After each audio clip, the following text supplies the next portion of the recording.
Oh, okay, cool. There we go.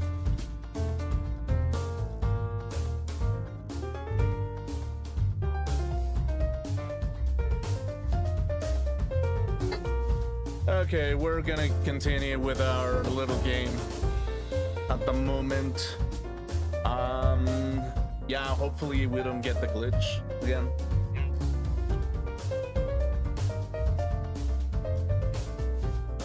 Okay, cool. Testing. There we go. Cool. The sound sounds good, pretty much. Yeah. Hopefully we don't get the same issue again. Like seriously, it was pretty annoying. Yeah. Let's get over here. Cool. Okay, cool. There we go. Okay, we're gonna continue. No further introduction, no anything, just kind of like just go into it, I guess. But if I have to commentate a little bit, how do I put it? Basically, like for some goddamn reason, now that I'm trying to like chill myself, try to like get the least amount of anxiety as possible, you know, it's like part of me is a little bit, how do I put it, like a little bit too chill to some degree, to the point that I'm like, oh dude, like suddenly I need to do something besides what I'm doing, essentially. You know what I mean? It's weird. Okay, give me a second, actually. Okay. Okay. Okay. There we go. Okay, cool. So yeah, we're gonna continue from Achtin to something. Yes. We're gonna continue from here.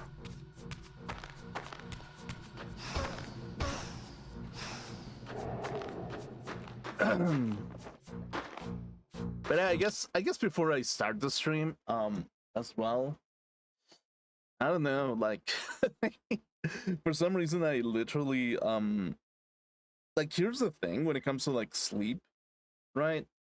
It's like, okay, right now my sleep is very irregular, right?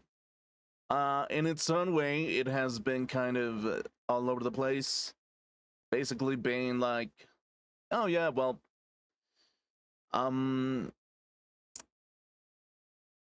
like I wake up in the middle of the night, just basically at 3 a.m. just for whatever reason. But like in some way, I kind of managed to go back asleep in its own way, which is kind of like, it makes me a little bit happy, but at the same time, it's like it doesn't worry me, but considering how my sleep used to work, it's kind of weird actually. You know what I mean? Because like back then, what I used to do was essentially like put something on the TV, right? And just fall asleep to it, and until like the next morning, it was like, okay, yeah, it's still there.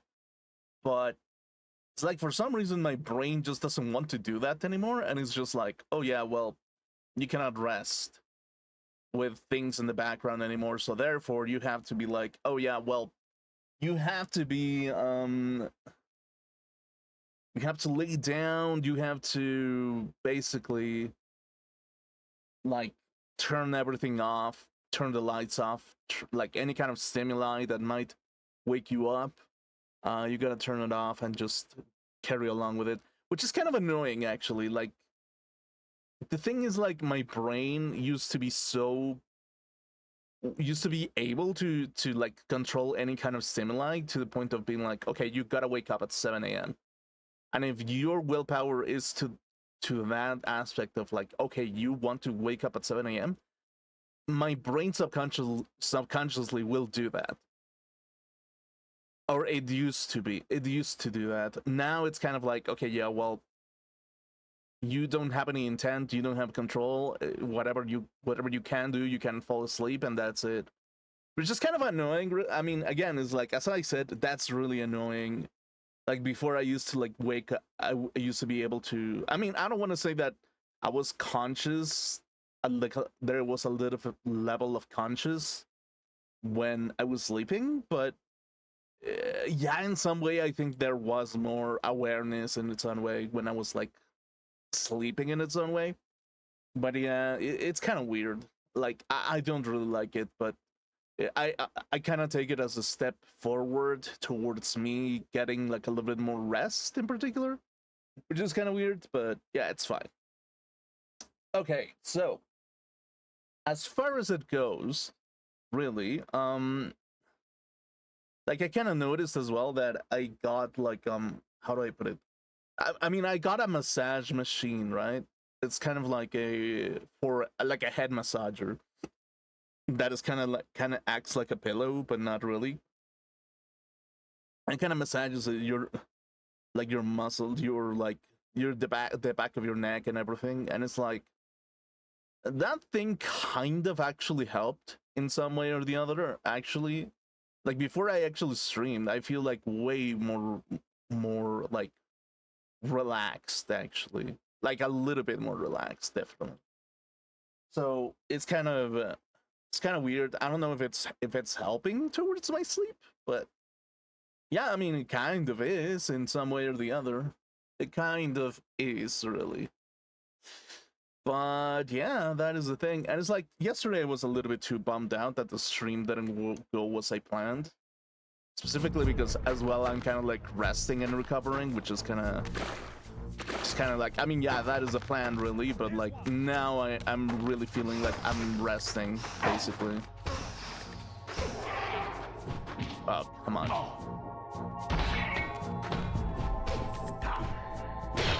Okay. Okay, cool.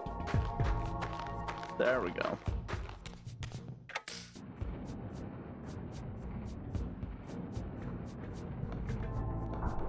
So yeah, this time we're gonna continue on to Janos Audron at the moment. Okay. Dude, this is like the most insane weapon that you can actually have. Like it really is.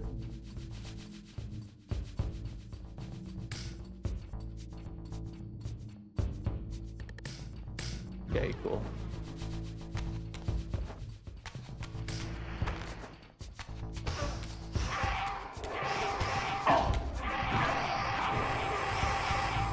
Like, look at that.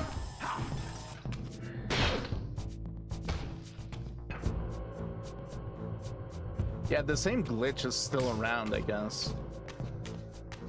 Like, I cannot immediately suck for some reason. Like, I'm not entirely sure what causes it. Like, is it the fact that I'm recording everything now with a capture card? Is that the reason? Is it something weird like that? Like, honestly, it could even be because that's the only difference that I've done, basically. Yeah, like now I can suck in this zone. God damn it. Okay, cool.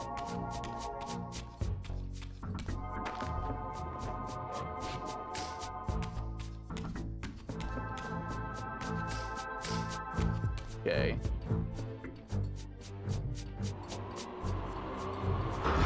Okay, cool.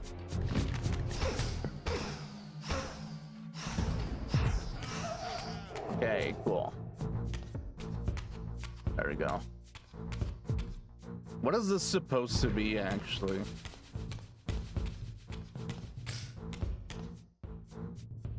Okay, cool. Whatever.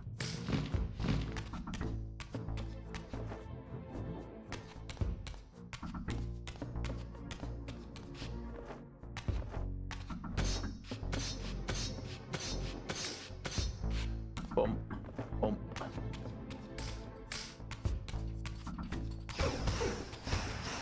But yeah, part of me is like thinking about working out again. Like, I don't know, like specifically if I should. You know what I mean? It's like lifting once again. I don't know specifically. Like the worst part is that I don't really feel like as strong as before.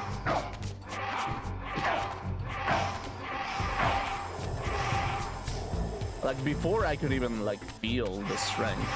Now it kind of is like, yeah, it's kind of there. It's kind of still there, but not really, you know? So that's kind of weird. After my long journey, I finally stood on the threshold of enlightenment. For here was Janos Audron's mountain retreat, intact and unblemished. The upheaval that would one day topple this ancient edifice had not yet occurred. And while I had no certainty that Janos still lived, this scene boded well, for I presumed that the collapse of the retreat must have followed the ancient vampire's demise. There was only one obstacle. How to reach the balcony suspended at that maddening height, so far beyond my reach. For this was the architecture of winged creatures. The tattered ruins of my wings were of no use. I would need to devise some other means into that mountain. Yeah, that's a little bit annoying, isn't it? Just a teeny tiny bit. But yeah, I mean, in its own way, the funny thing is that I think there can be some argument of like Raziel being one step ahead of Kain when it came to like evolution into going back into the holy vampires, basically.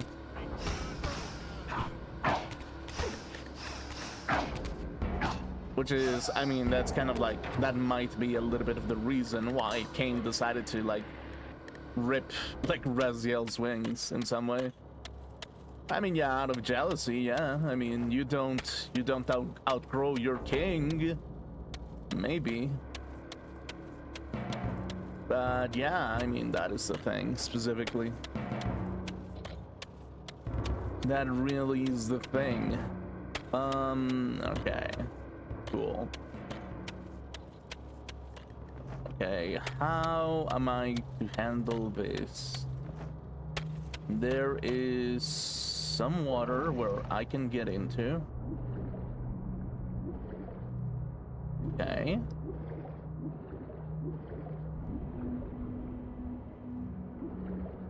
There's a hole here. This is where I came from, right? Probably. Okay, cool.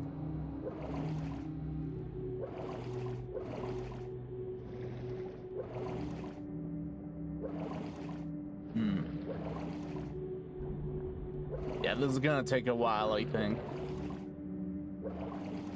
But yeah, I mean, it made me reflect a little bit about like truly relaxing, I guess. Like in its own way, I feel like probably my mind in its own way kind of like, you know what's the thing is like subconsciously my mind kind of like got constantly worried about things that actually are out of, well, not out of my control, well, kind of, but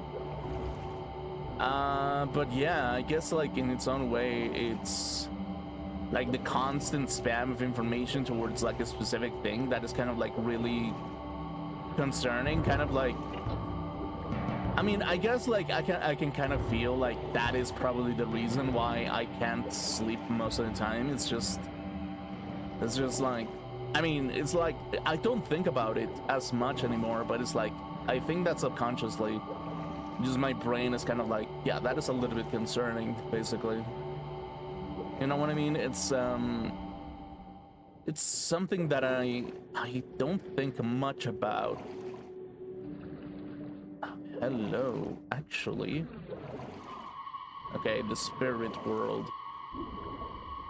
So yeah, I think this might be the place to go. But yeah, that is the thing when it comes to like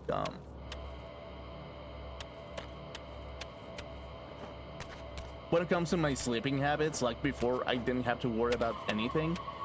And in some shape or form, I guess I was a little bit more nihilistic about things. But it's like, the more that I care about like other things, and the more I kind of felt a little bit more on control of my own being, the more concerned I felt in some ways, actually. Which is weird to think about.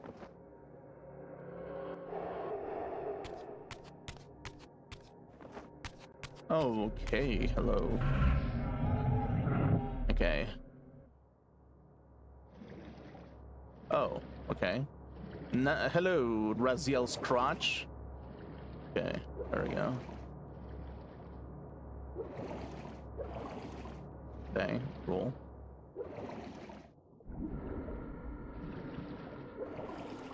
Okay, there we go.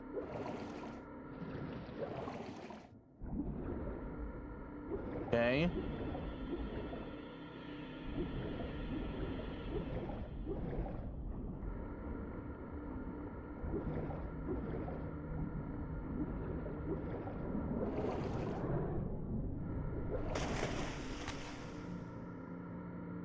That is the most vampiric thing I've seen the entire day. Like a goblet of blood in the middle of the ground. Oh, what the fuck? Oh, that's an eye. Okay, cool. Okay, it seems like the suck is working a little bit more decently.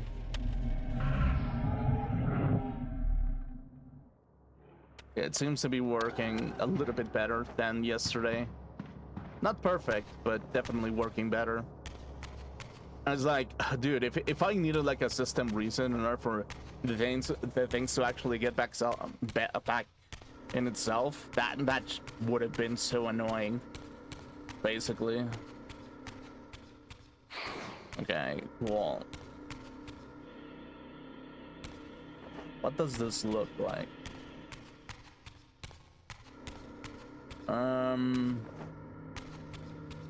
Okay, so that goblet seems pretty important, actually. Yeah, pretty important, it seems like.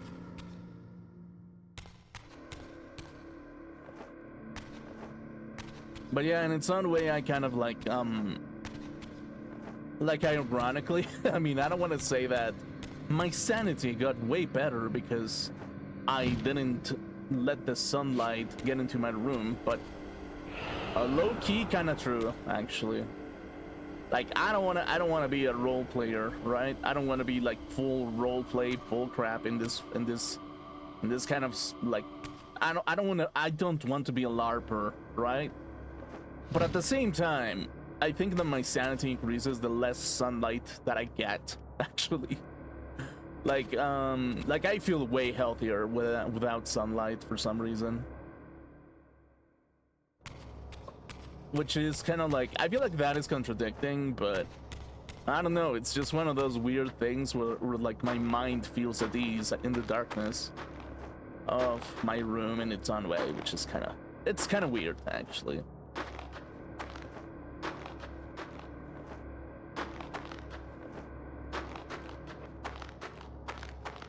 Okay.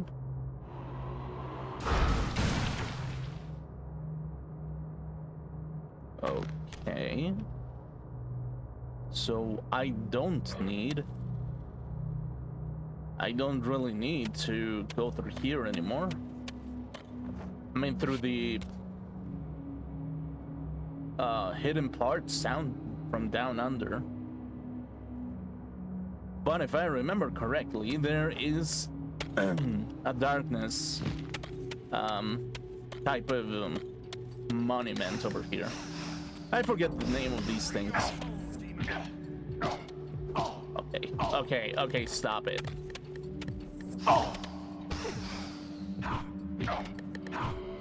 Okay, cool. There we go.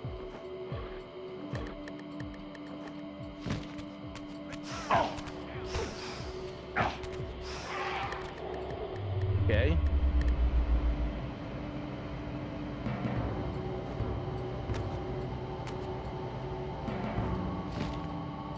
Okay.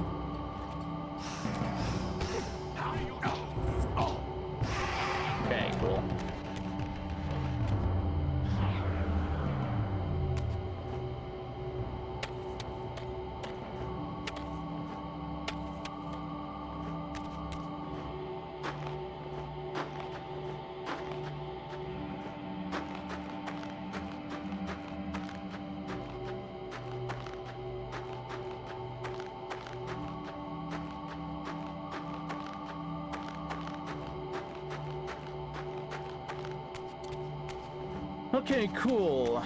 Here we go.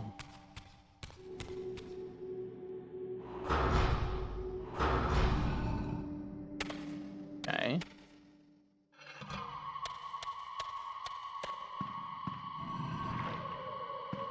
Okay, yeah, this makes a lot of sense.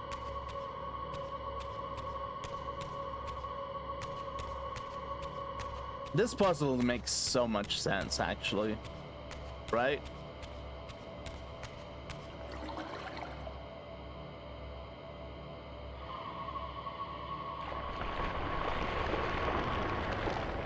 Okay. Cool.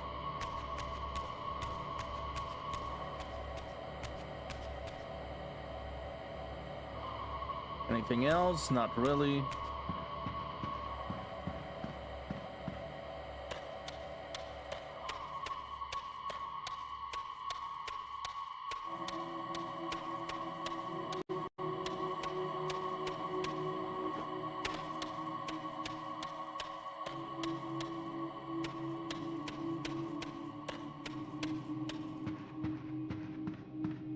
Okay.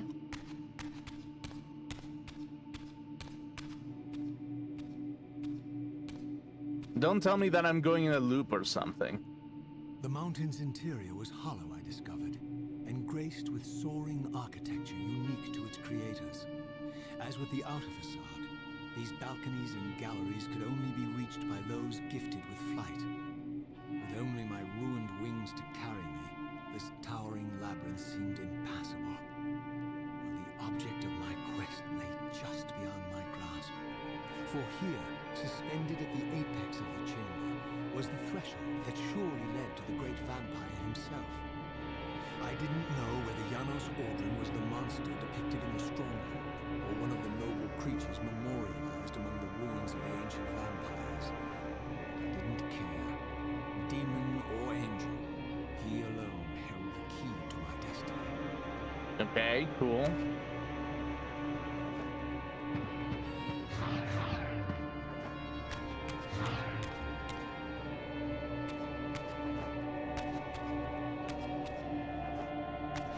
Yeah, it has like a slight, just a teeny tiny bit of delay, I'm noticing.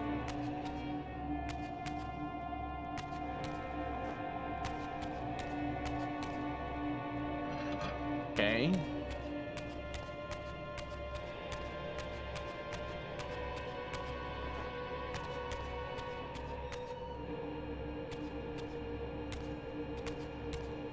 Okay.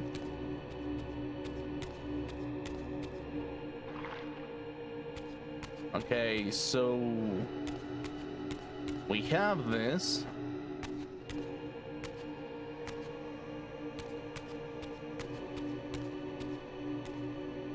How am I gonna get it to the other side? Actually.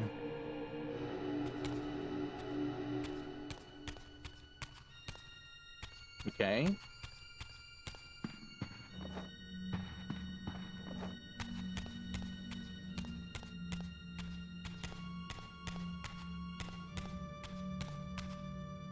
Oh, this is where I came from, right? Okay. Right. So, where do I take this?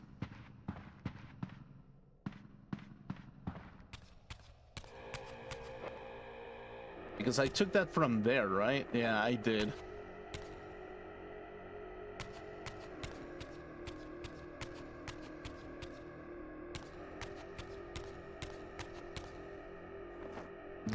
That one doesn't have anything.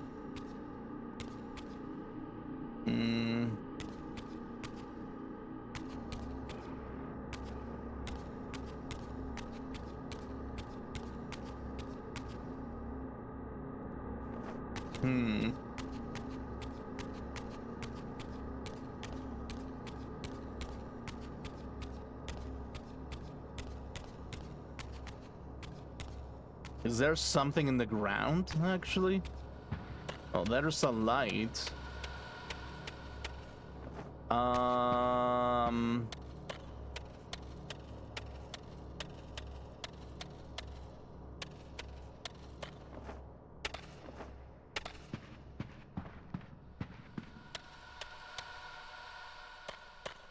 Okay.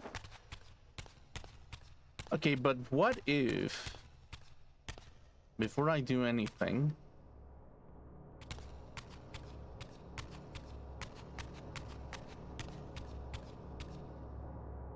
okay, what if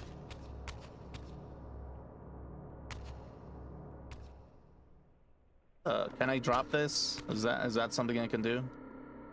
Nope. Okay.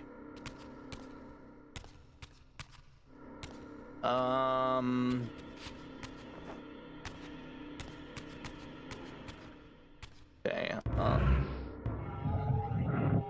Okay, cool.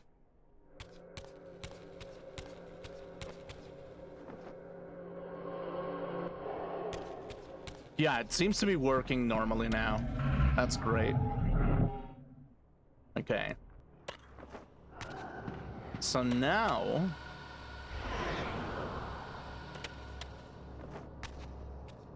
we do this.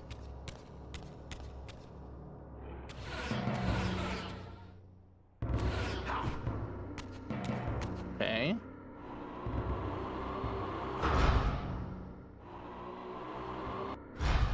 Wait.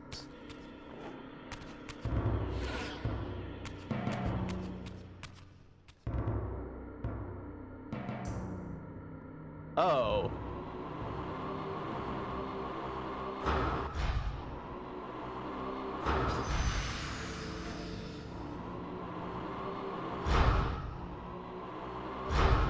Okay, wait.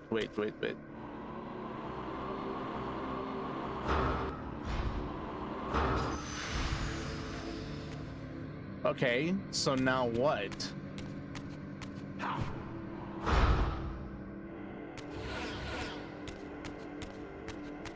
What does that do?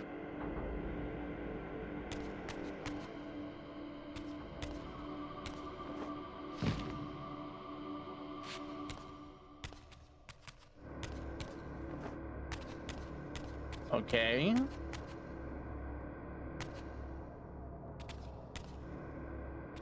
Okay, there, that is a wind one.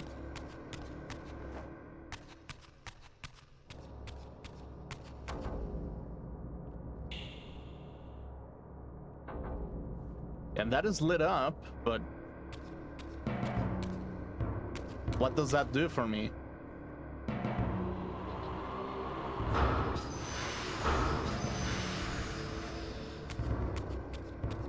It's like both of them are lit up. So now what? Like, I would imagine that these things would disappear, right?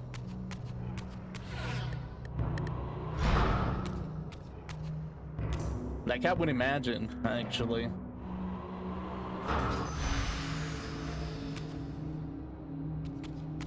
But what? What is that supposed to do now?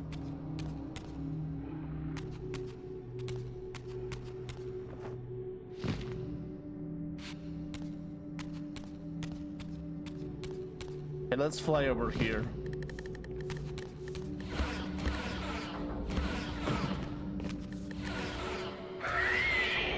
Okay.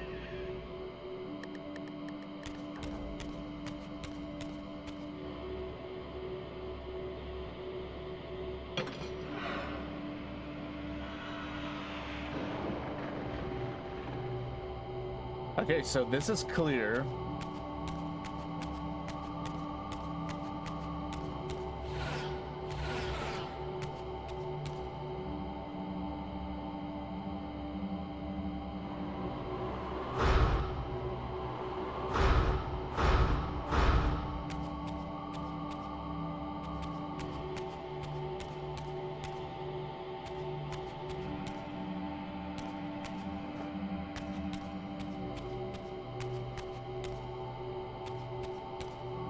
I am very confused, actually.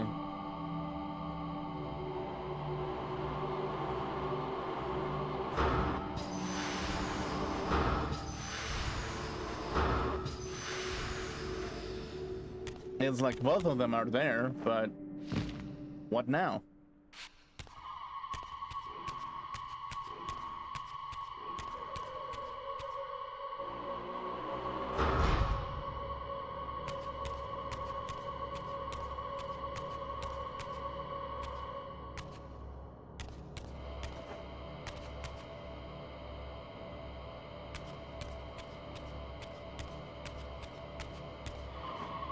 Like, I would assume that this gets opened.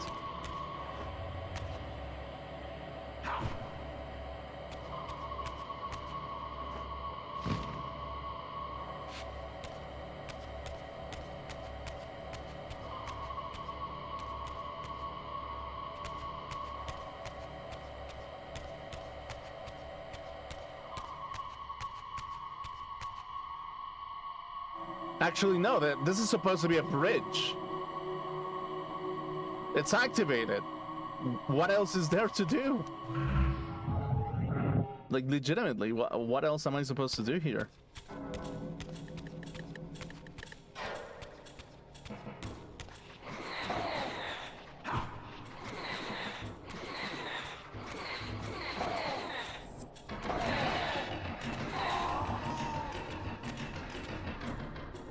Oh, I cannot suck anymore. That's great. Okay, finally.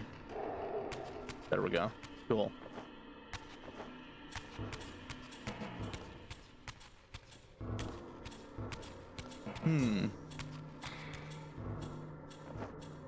God damn it. Okay, cool.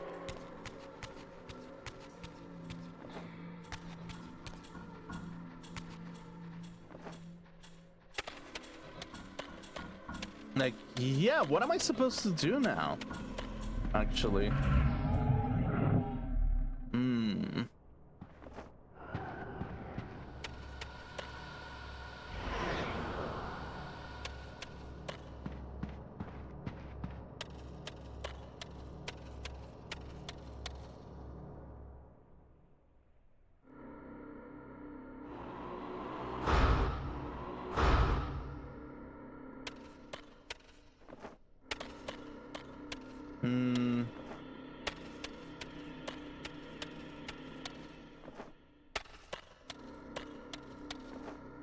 Is it the fact that it's going to open to me when I get the second thing? When I get the vase, will I get the access? Is that what is happening? Or what? Okay. Okay. Sure. Nope.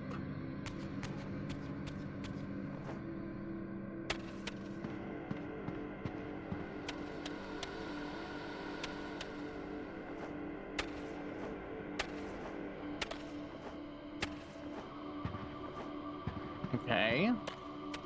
What am I supposed to do? What? What am I supposed to be doing, man? Yeah, well...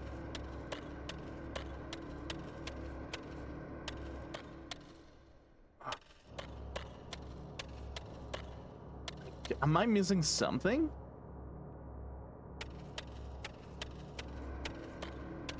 What can it be, actually?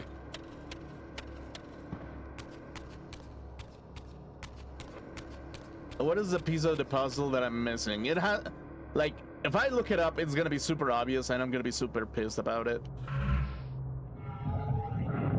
Like, I can already fucking tell.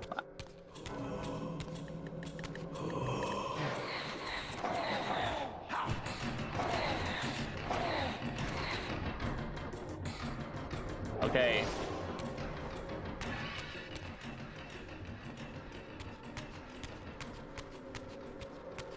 Like, yeah, I don't think that I need to go through here, right? No.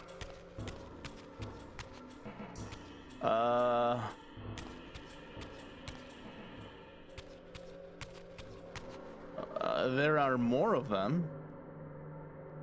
There.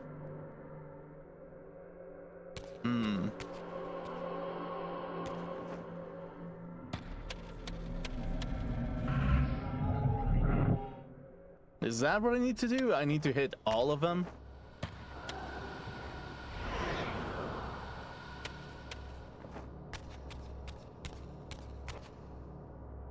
Yeah, like here.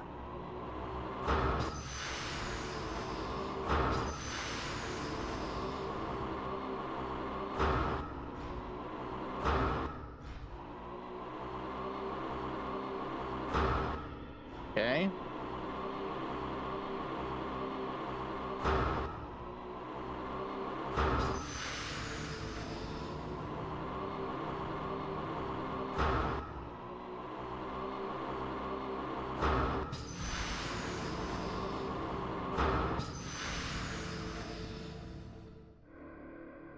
Okay, everything is lit up like a Christmas tree.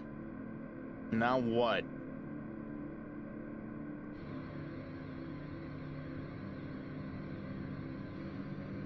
There has to be more. For sure.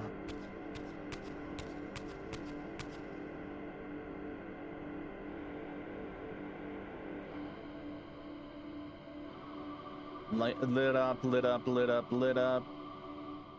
Okay.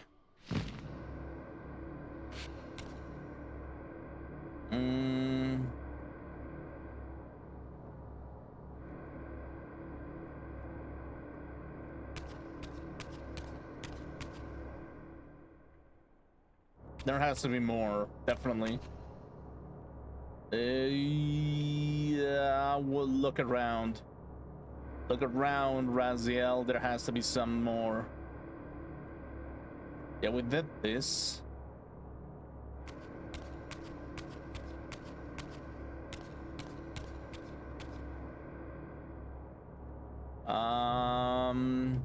Okay. Not here. Not there. Not this.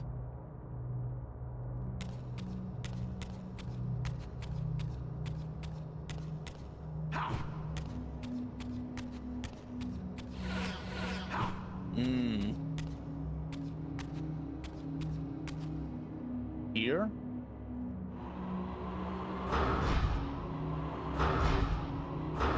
Nope.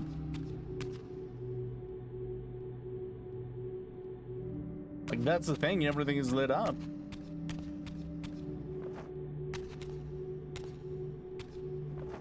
Okay.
Where else?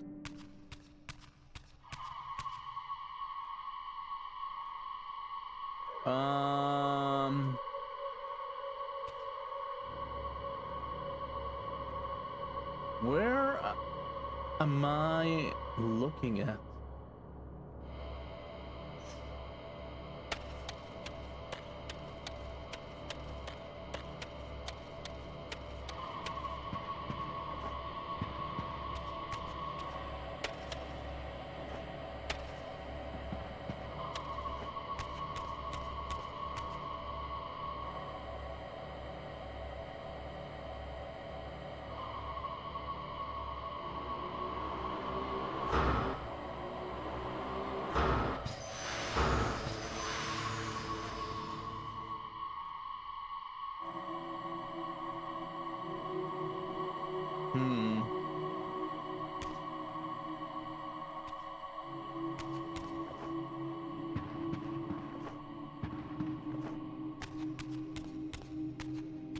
Unless a piece of the puzzle is literally like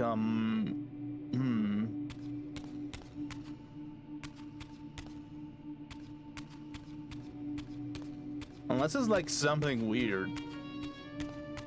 Like okay, have I gone here? Yes, I have. Pretty sure. Yeah.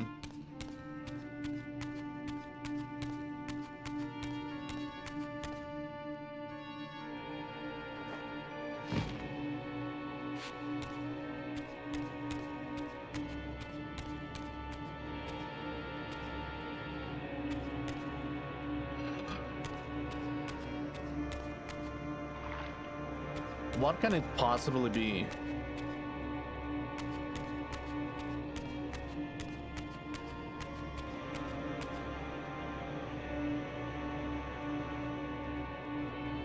I cannot click on it again.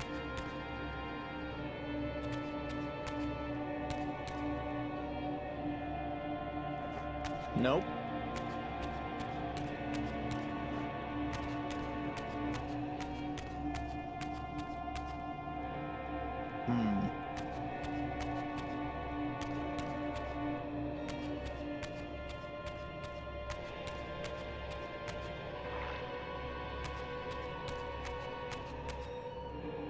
Nope.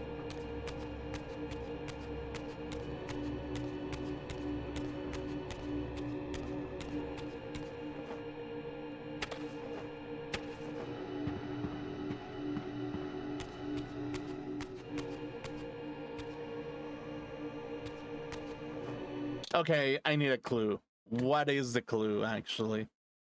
Like, I hit everything that kind of has... Okay. I hit everything that resembled the light. I collected it, tried to hit on it. Like...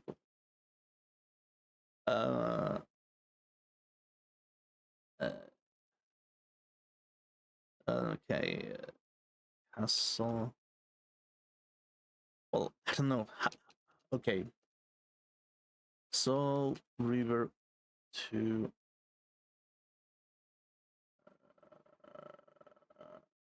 Okay.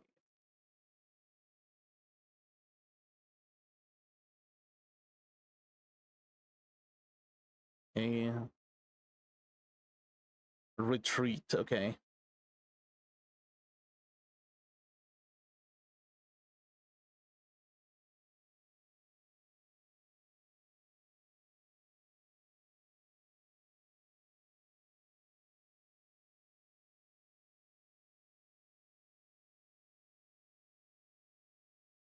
Okay.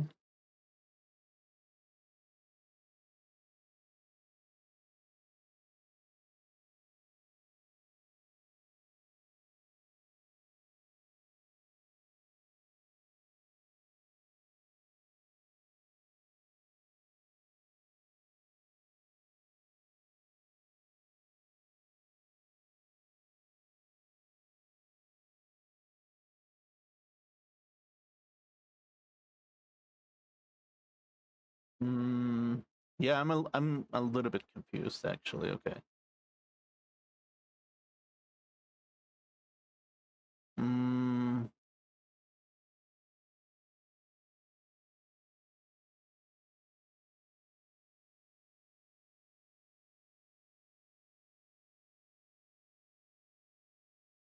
Okay.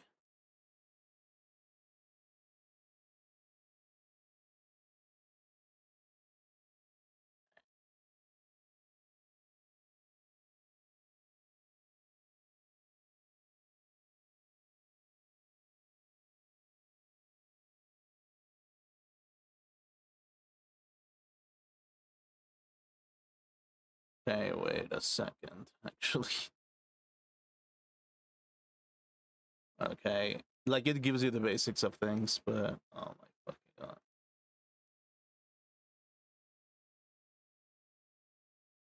Like, do I need the Fire Reaver? That's what I'm questioning, actually.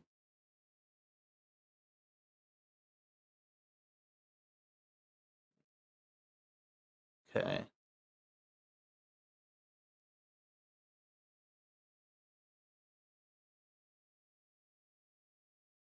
Okay.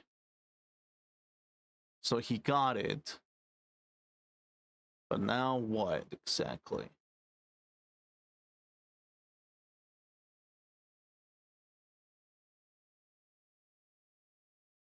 Right. He got it. He flies across. He beats this thing. Okay.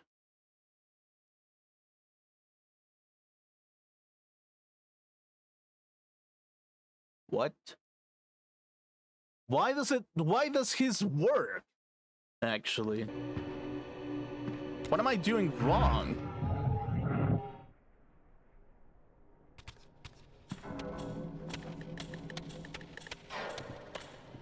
Okay, wait.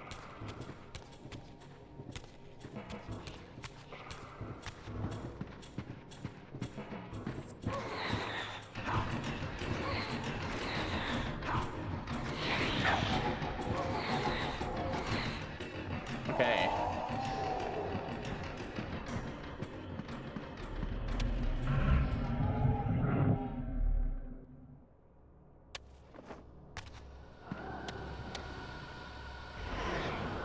Okay, what if... Okay, it's a little bit laggy. Give me a second, actually.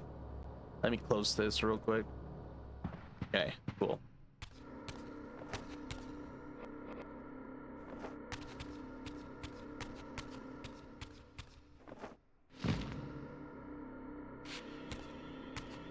Okay.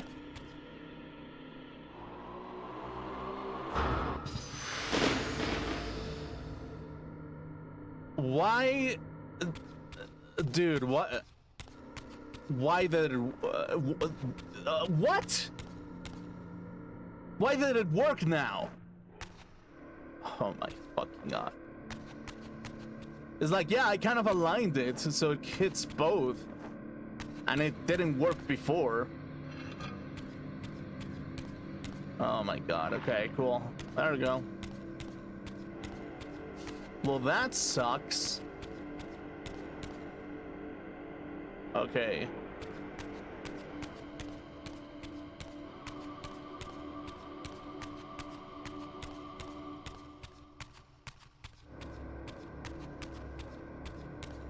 Okay.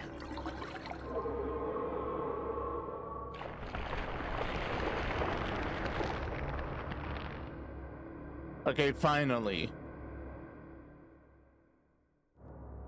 We got something.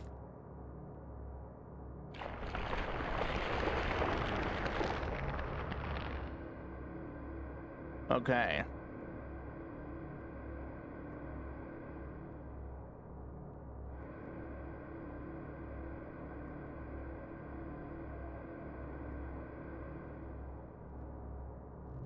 Okay.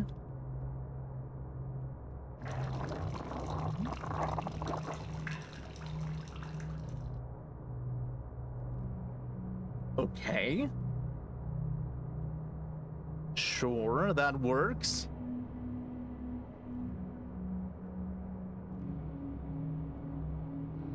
And there's another one. Okay.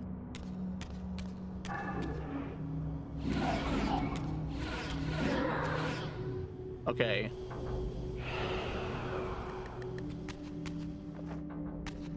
Okay.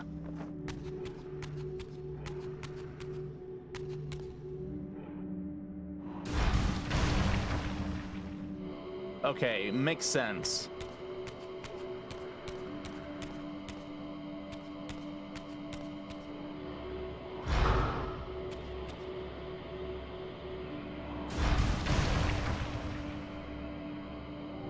Okay.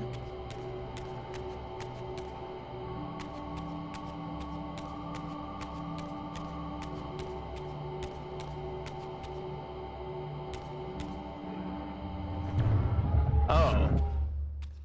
Okay. So we need the Dark Reaver on this one. Interesting.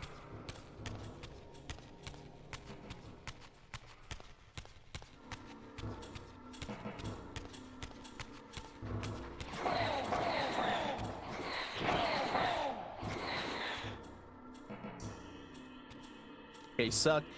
Please. Raziel, can you suck? There we go. Okay, cool. There we go.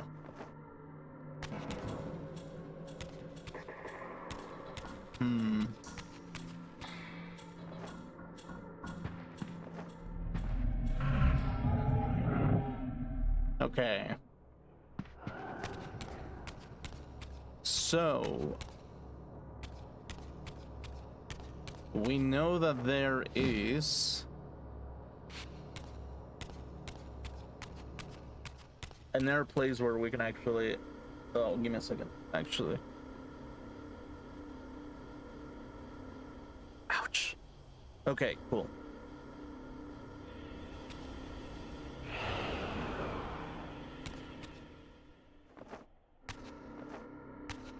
Okay.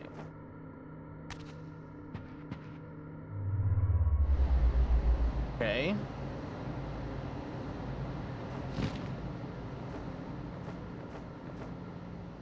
That's all it does? Okay. It looks like it can... There can be another one. Okay.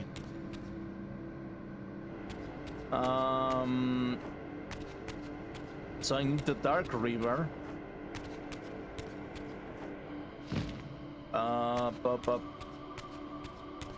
Where exactly can I get the Dark Reaver? Do I really need to go all the way back to get the Dark Reaver? I don't think that's gonna be something. Right? Like, I really don't think that that's gonna be something that it's gonna ask out of me. Right? Okay. Okay.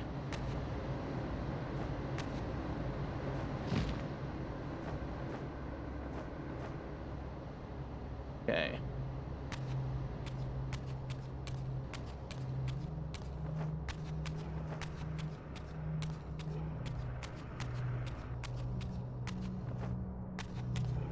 Right. So...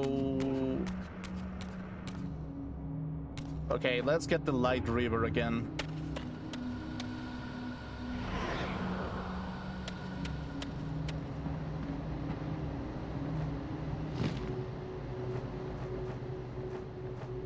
Okay.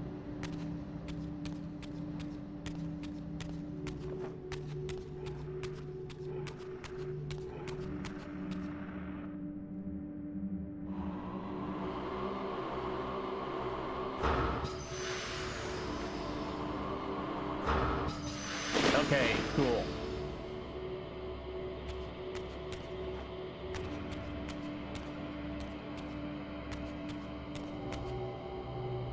Now that's a Dark Reaver. Okay, cool.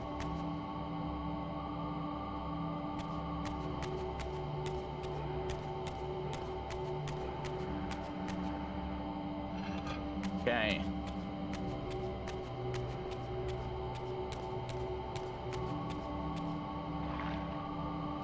Dude, this is the unlimited blood works. Holy shit. Okay, there we go.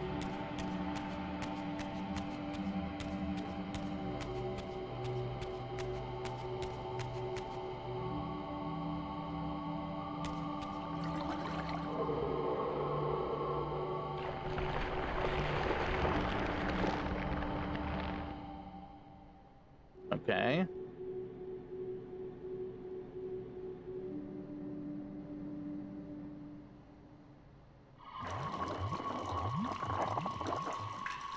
Okay, makes sense.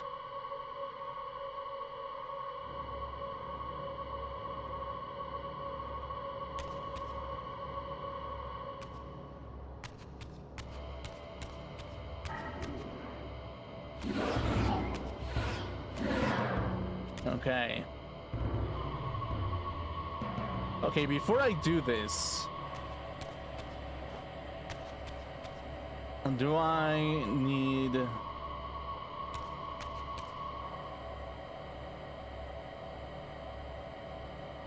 I don't think I have the angle for that. I think I need to be like all the way... Like, yeah, I don't think I have the angle for that. Okay. Let's go with the Dark Reaver then. Let's do that. Okay. Okay, cool.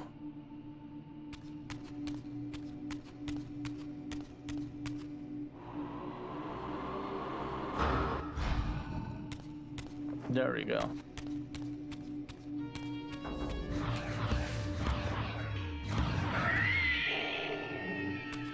Okay.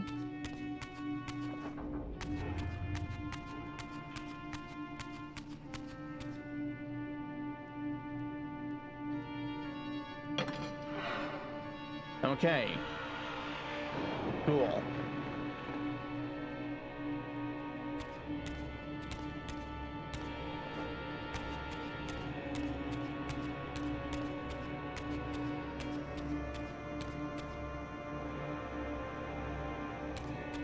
Yeah, it's pretty easy so far. I mean, the only difficult part was figuring out the mechanic, I guess. That was the only difficult part.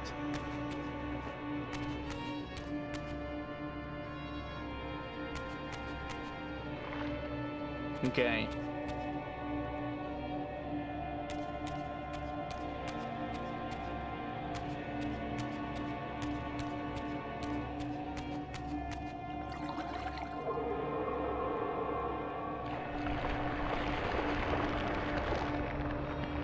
Okay.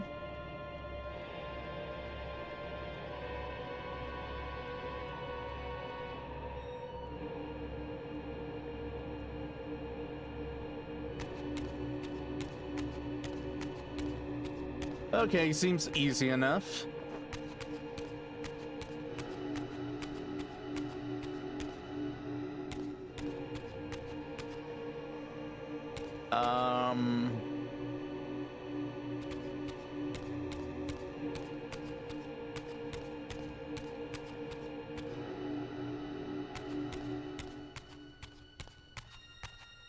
Okay.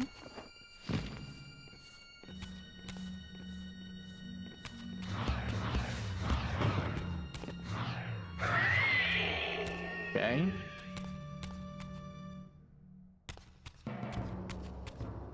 Bum bum bum bum.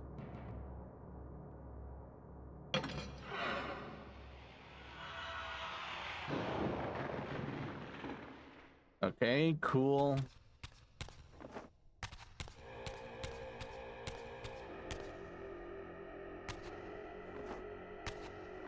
So we got another goblet over here.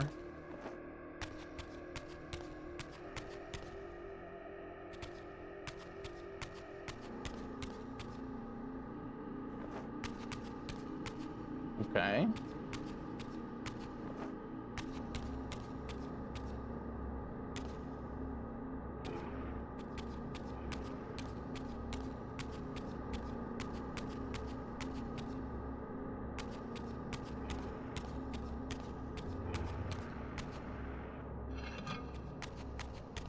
Okay. Why is there an eye there?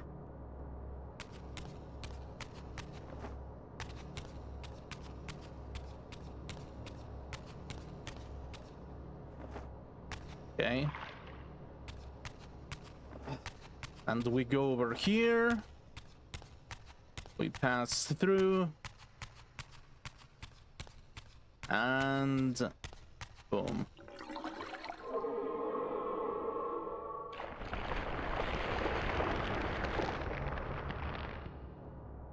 Okay. So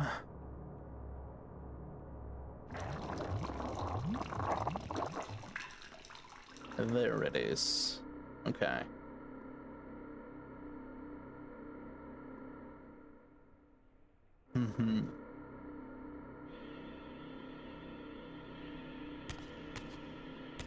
So now we gotta get like all the Reavers again. I gotta get the air Reaver real quick. Wherever the hell it is, that's the dark one.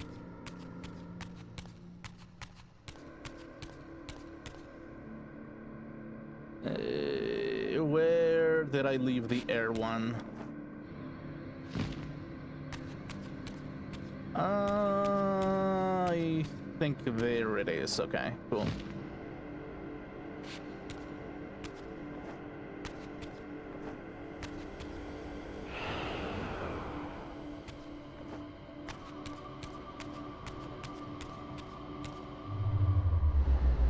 Okay.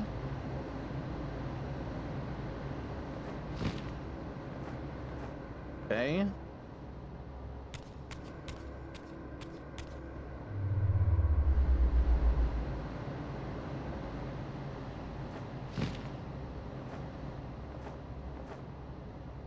Okay. So, all I have to do now... Wait.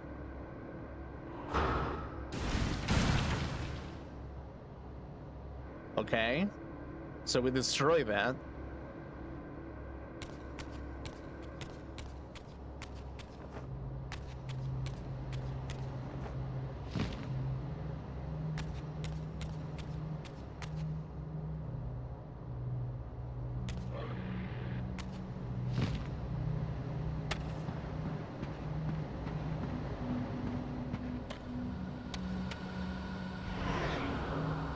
So yeah, we get this.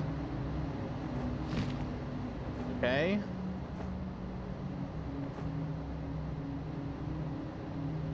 Okay.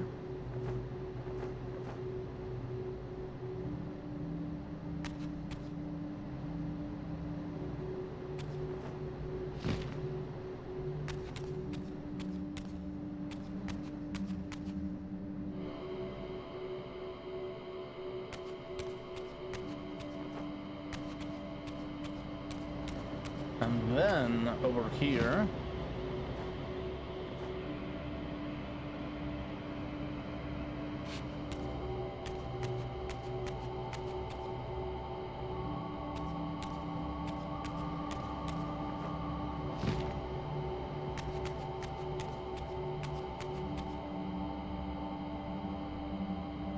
Okay.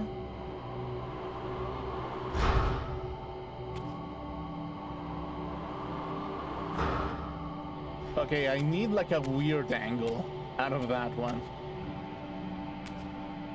Like a really weird angle.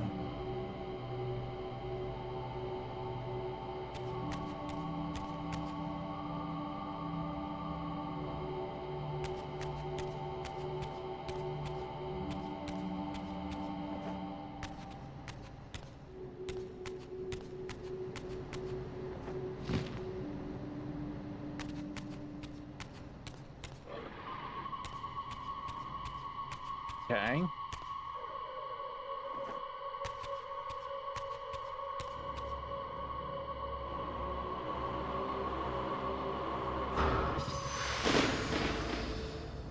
Okay, that works. But now...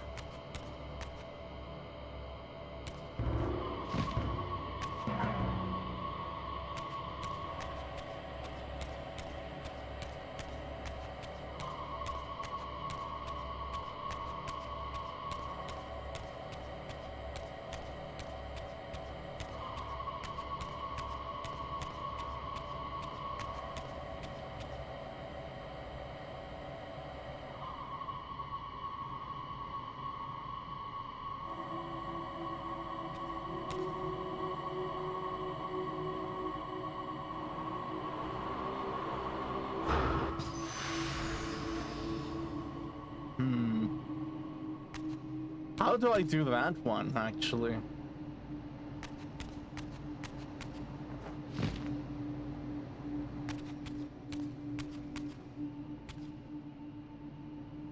From here? Or like, from where exactly?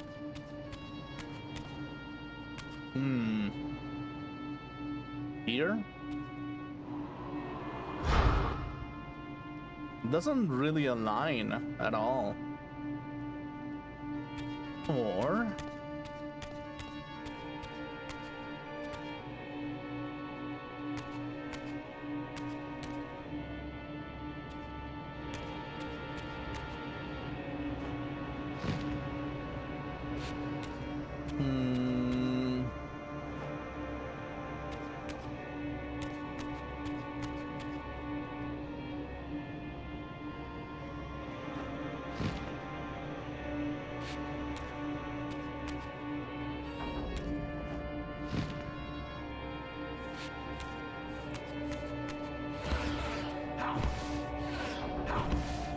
Okay.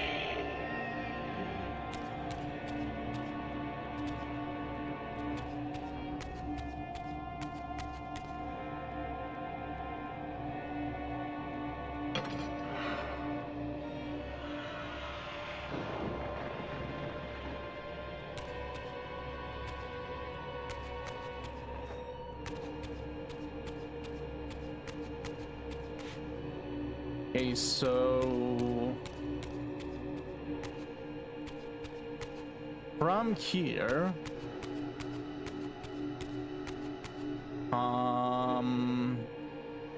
this is the angle. Okay.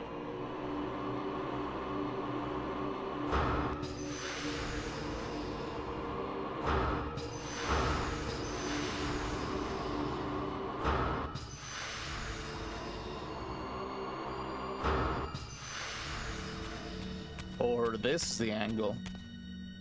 Oh, this is the angle. Never mind. Okay, there we go.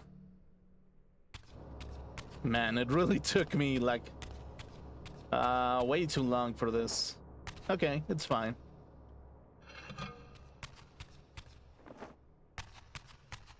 Okay, let's get the blood. Or like whatever the liquid it's supposed to be. I don't know.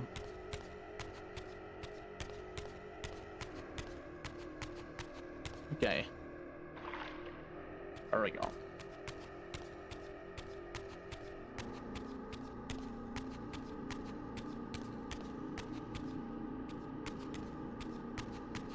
Okay.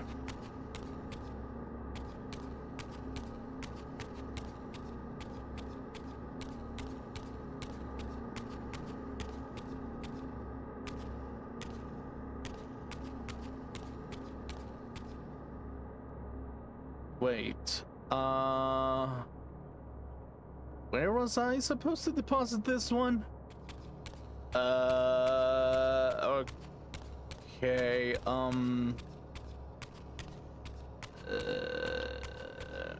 where exactly? I don't remember, actually. I forgot. Like here?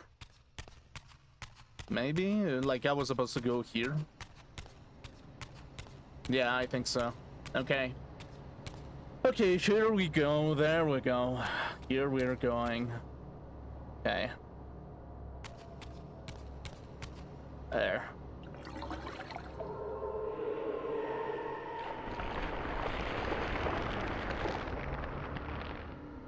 Okay, perfect.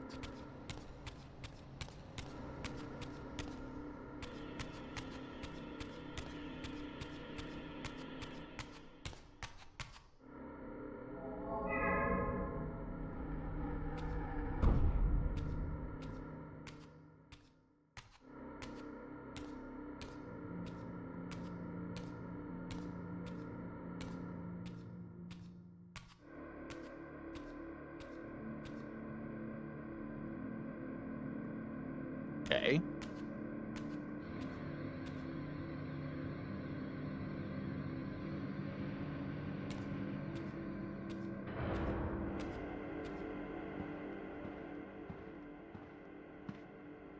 Janos Audron? It is heartening after all these years to hear my name spoken without contempt. Razia? My child, what have they done to you? I have been dragged through hell and back. All it seems to reach this moment. But I don't yet know why. For thousands of years I have waited, alone here, losing faith. At the time of the binding, 9 guardians were called to serve the pillars, and I was summoned as the 10th guardian, the keeper of the Reaver, the weapon of our salvation. Over time, our race died out, until I alone remained, sustained only by my obligation to you and by my guardianship of the blade. And the other 9? Why did their guardianship not sustain them? I don't know. As our race dwindled, the humans prosper. I have watched over the centuries as our history faded into myth and finally receded altogether. The humans have forgotten us entirely and claimed the pillars for themselves, wholly ignorant of their true purpose. To them, I am merely a devil, the origin of their vampire plague. Why would the pillars summon human guardians then, if they are meant to be served by vampires? The pillars choose their guardians from birth, Raziel, and vampires are no longer born. This is the crux of our dilemma, and this is the terrible irony. With their vampire purge, the members of the Circle have assaulted the very architects of the pillars they are sworn to protect. They have embarked on a treacherous path. With every vampire they kill, the humans are slitting their own throats. They know I'm up here, beyond their reach, and it terrifies them. You can see how they flaunt their kills to torment me, or perhaps simply to lure me out. They have this foolish notion that destroying me will somehow topple our entire bloodline. Thankfully, we're not that fragile. I have seen them mustering their forces in the village below. Yes. I don't know what they're plotting, but I fear our time may be bitterly short. Mankind seems to have brought you only torment and grief. You must hate them. They fear what they don't understand, and they despise what they fear. But no, I do not hate them. Vorador does. He has suffered much. He cannot forgive them. Should they be forgiven? They don't understand what they're doing. They are simply unenlightened and vulnerable to manipulation. So, it's all true then, what Kain and Vorador have told me. I really am some kind of unholy vampire messiah. Unholy? No. Messiah, perhaps. I don't like that word. It smells of martyrdom. Raziel, your Oh, role in yeah. this world's destiny is more crucial and more benevolent than you've allowed yourself to believe. Your journey will not be easy. Dark powers are allied against you. But I think you already know this. You appear to have been cruelly tested. The binding must be secured, Raziel. The pillars are the lock. And the Reaver is the key. Yes. The Reaver is here. Why do I feel nothing? The most formidable weapon ever forged by our swordsmiths. They infused the blade with vampiric energy, empowering the Reaver to drain our enemies of their precious lifeblood. As Janos presented the blade, an inexplicable sense of dread crept over me, more palpable than anything I'd felt before. I was at once horribly repelled by the sword, and yet irresistibly compelled to touch it, to take it up. Please, take it away from me.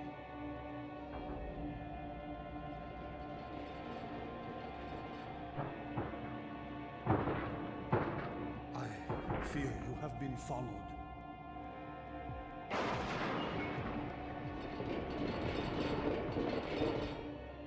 You must save yourself, Raziel. Janos! No!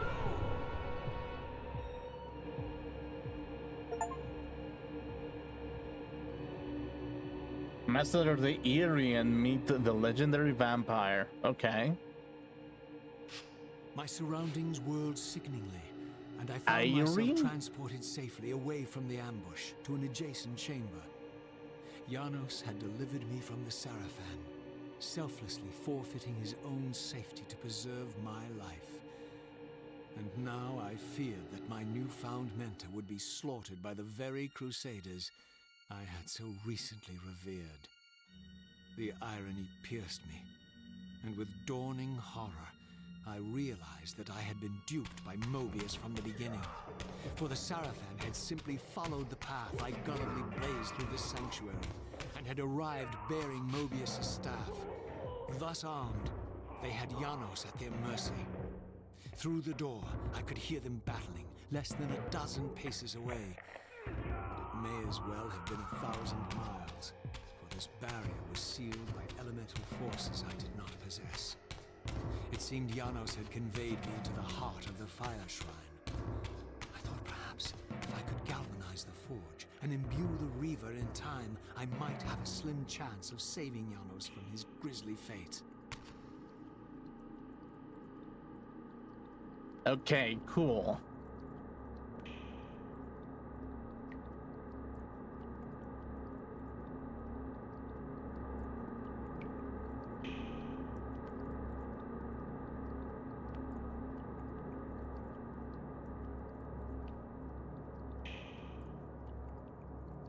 What is that supposed to be? Okay, a light crystal. Interesting. A fire shrine. Okay, cool. So I'm presuming this is...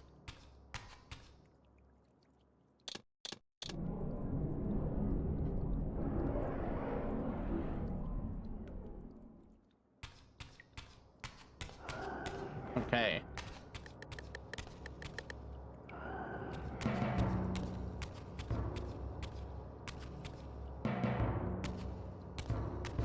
Okay.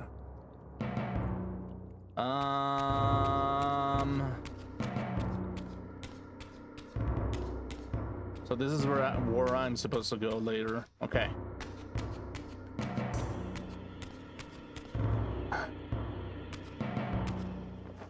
What?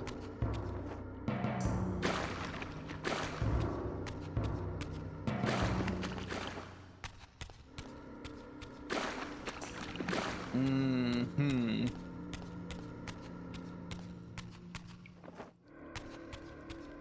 Okay.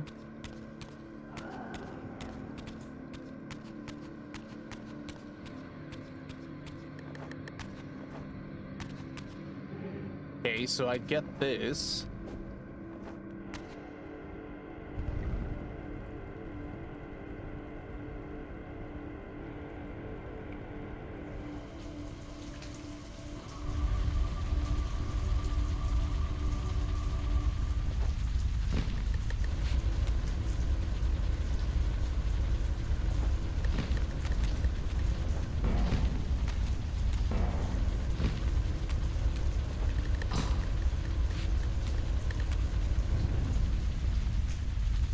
Okay.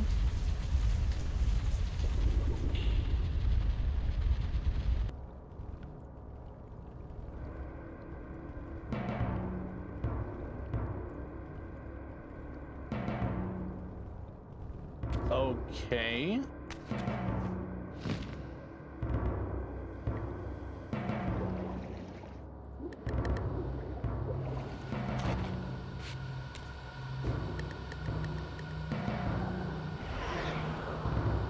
Okay, why is my Reaver invisible? What? Okay, cool. I guess. Where's the crystal? Where is the crystal? There it is. Okay.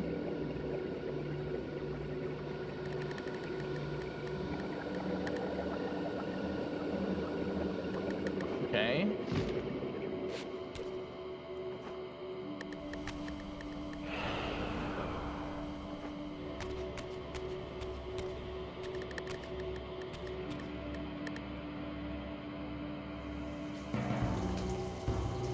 Okay.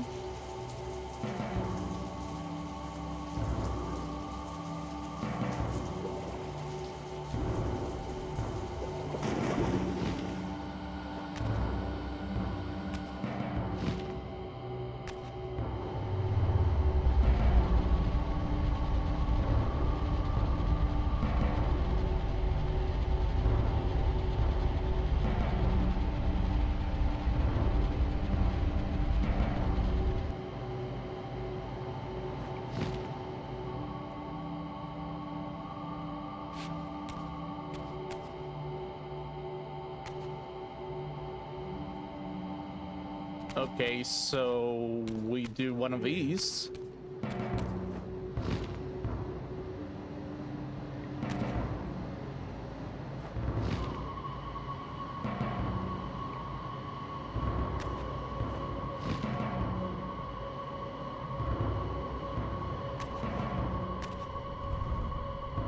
Okay.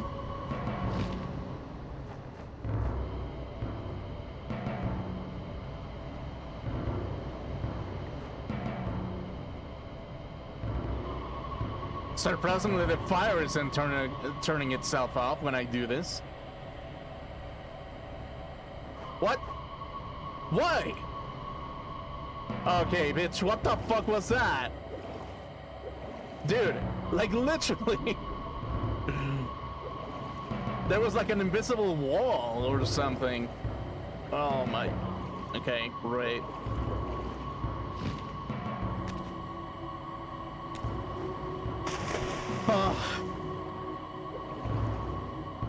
Yep, Janos is beyond dead at this point. Okay, cool.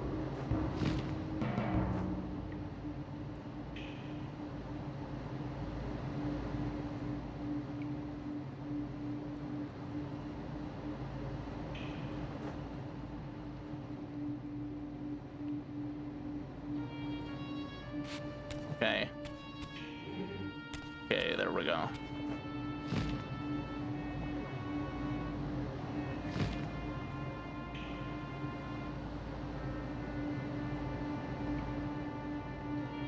Okay.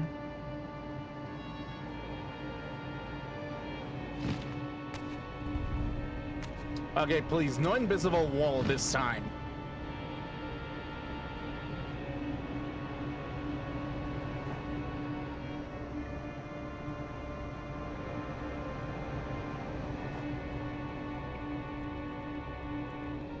Okay, there we go.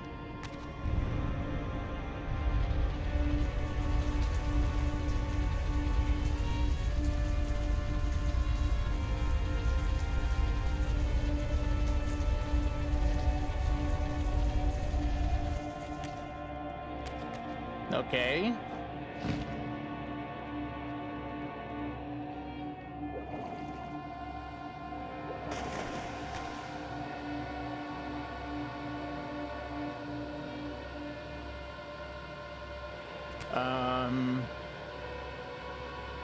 Do I turn it off? Okay. Is it done?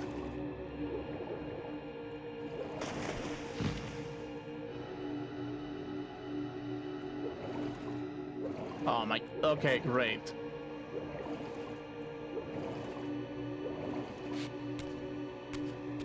Nope, it's not done. Okay,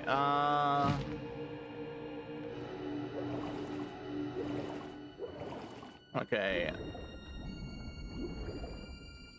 Okay.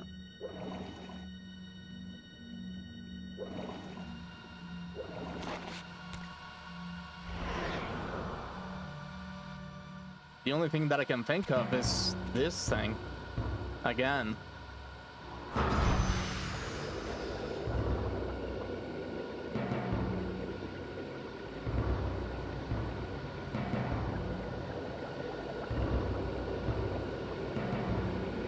Okay, but what does that do?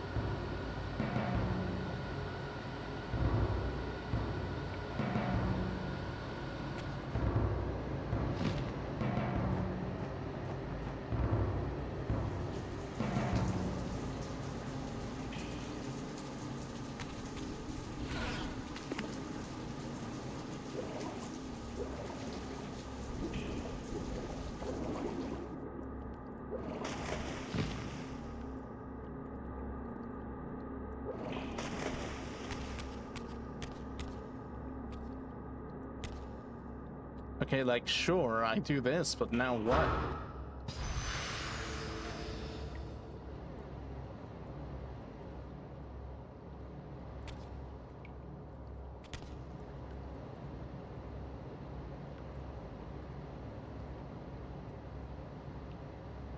What does this actually do for me?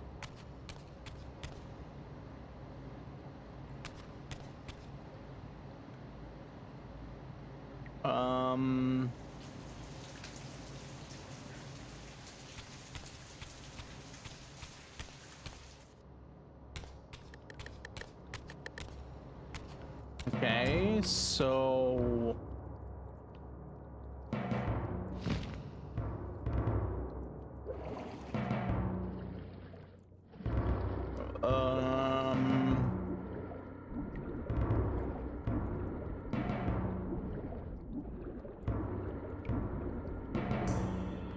oh, that is lit up, surprisingly. Okay.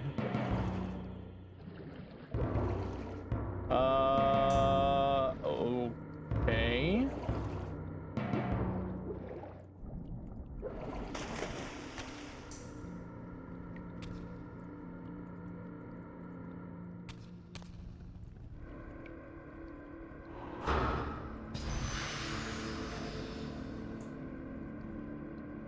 Yeah, so I do that, but what now?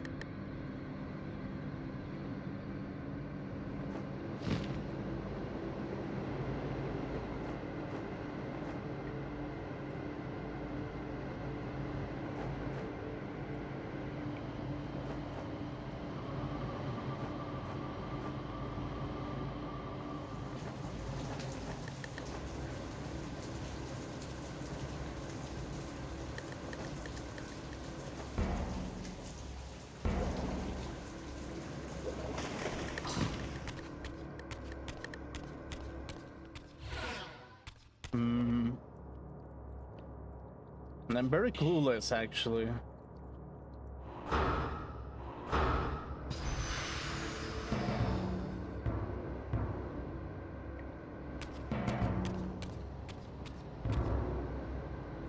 What could possibly be the last piece of the puzzle?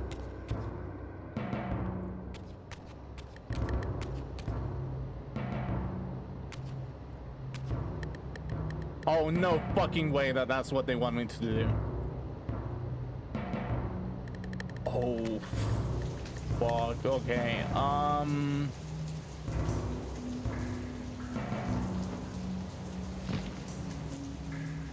Okay, I think I have an idea what they want me to do. This has to be the last one. Okay,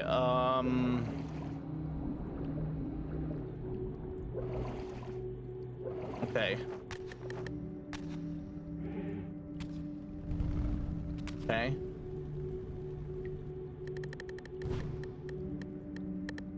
Okay.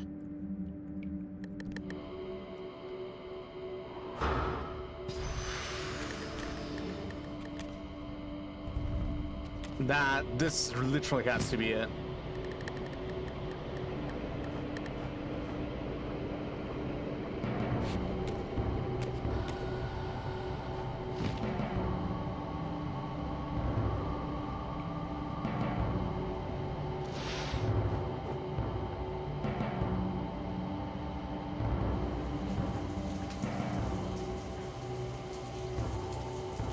Wait, did I throw it? Well, I managed to do it.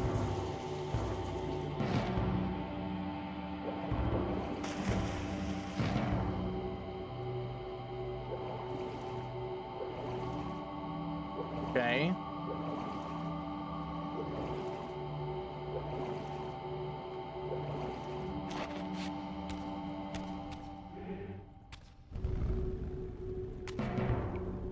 Okay, wait. Okay. Okay.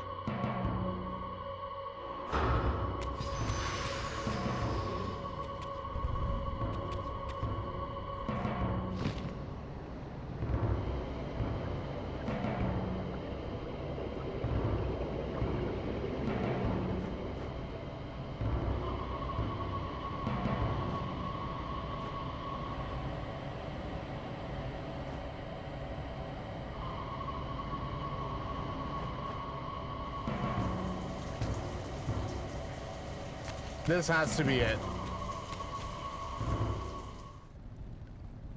Yeah, that had to be it.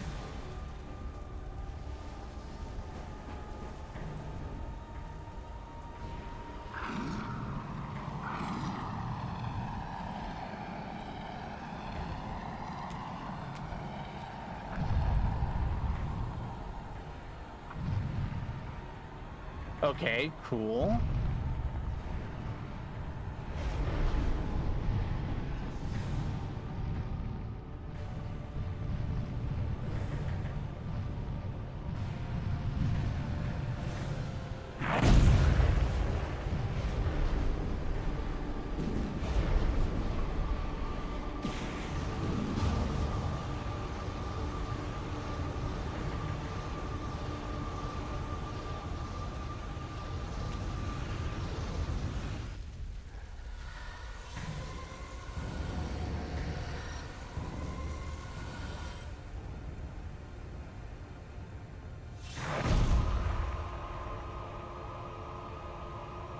Okay.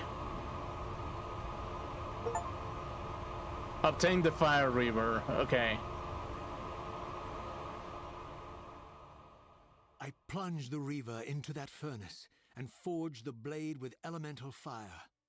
With the Reaver thus imbued, I was now armed to unlock the elemental barrier and rescue Janos from his executioners. A little bit too late for that, Raziel. Like, I'm gonna be honest with you. Yeah. Okay.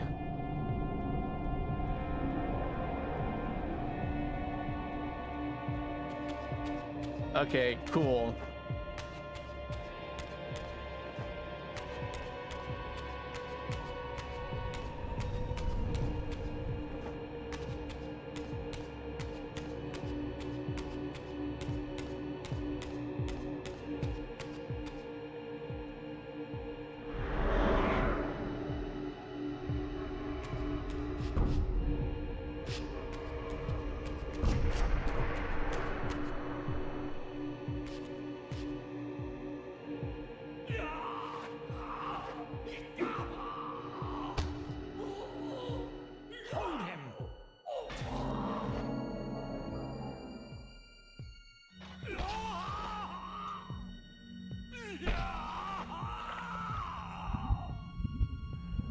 Look at his black heart.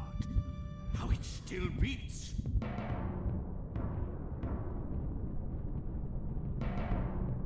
Hello, Raziel.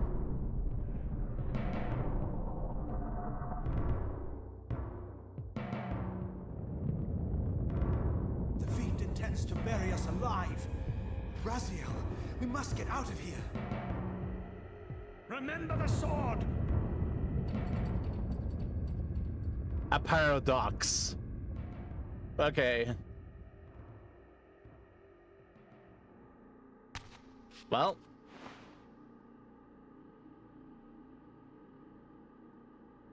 Forgive me. I'm sorry. I failed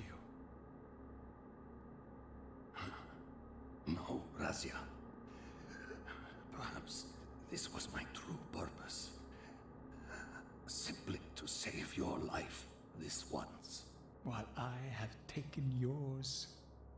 Embrace your destiny, Razia. You must reclaim the Reaver. It was forged for you and you alone. Without it, there is no hope.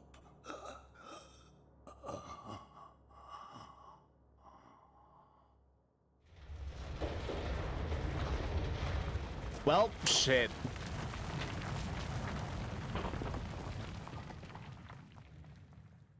As I backed away from Janos's body, I was overwhelmed by a sense of self-loathing. Overwhelmed. So deep, I could barely contain it. Okay. In that instant, I rejected all that I ever was, and embraced the role Janos had safeguarded for me so patiently throughout the centuries. I knew then what I had to do, the task for which I was uniquely prepared. I would pursue the Sarafan dogs to their loathsome fortress and avenge Janos Audron's murder. Mobius would pay dearly for his treachery, and my Sarafan brethren would reap the horrors they had sown. I would retake the stolen Reaver, which was rightfully mine. And finally, when all these debts had been paid, I would reclaim Janos Audron's heart from their filthy, unworthy hands Okay. The heart was truly imbued with the power to restore vampiric unlife. Its highest purpose was clear to me. I would restore the heart to Janos, and thus undo the vile crime committed by my abominable former self.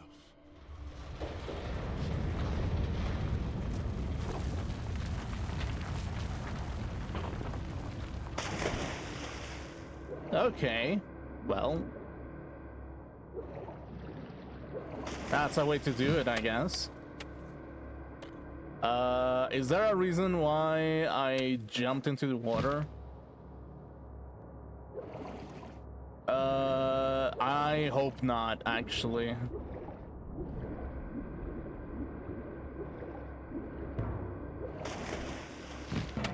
Okay, well. So I guess we go into the Sarafan this time to get Janos' heart.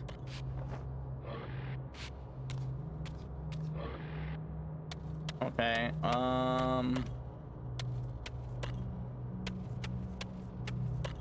what am I doing? Where am I going? Okay. Yeah, here.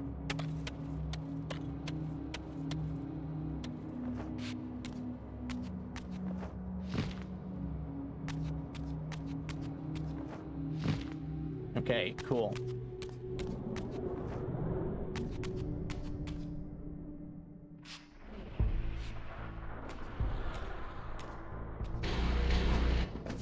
Hello, demons. We've been expecting you, little Raziel.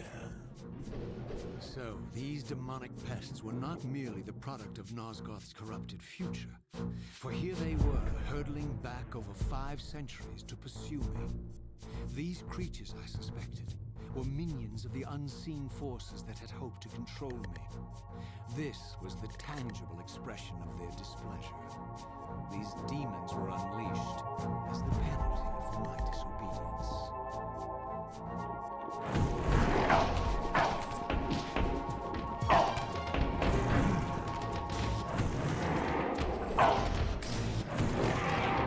Okay.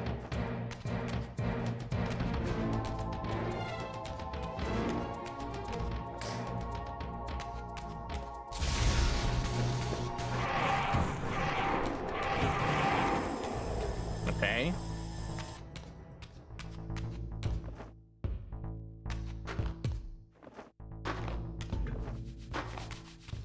Dude, what is up with this snow?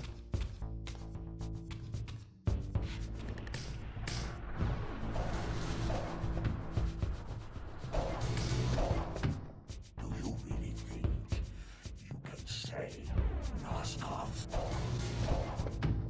Let me enlighten you, poor Raziel.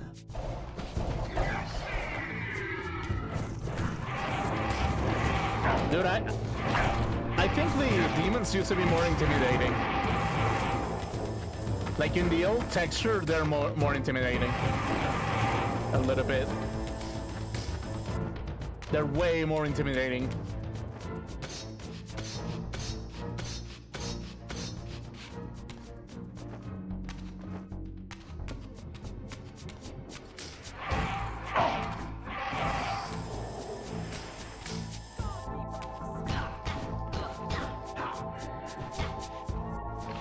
Okay.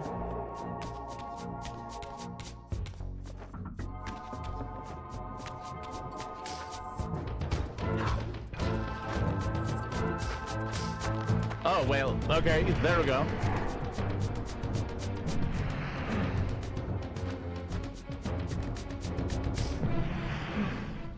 There he is, the savior of Nosgoth. Yeah, it's something about old graphics really make it more intimidating, just a teeny tiny bit. Yeah, look at that. I don't know if it's a color scheme or something. It might be.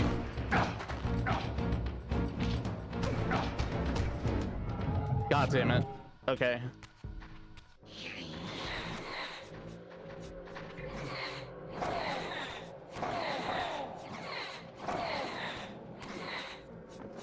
Okay.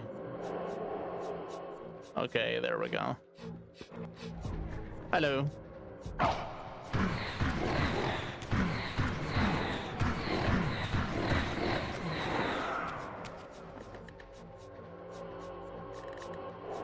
Okay, cool.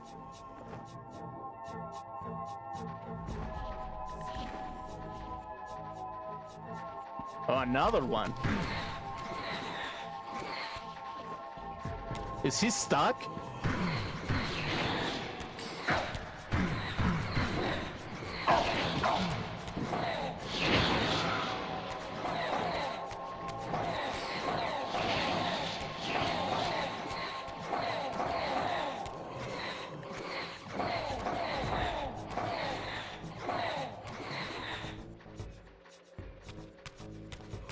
Okay, please, can I suck?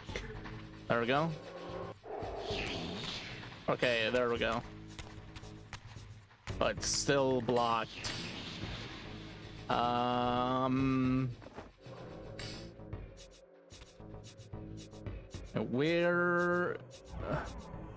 Where's the other one? Okay, well, first off, let's do this real quick.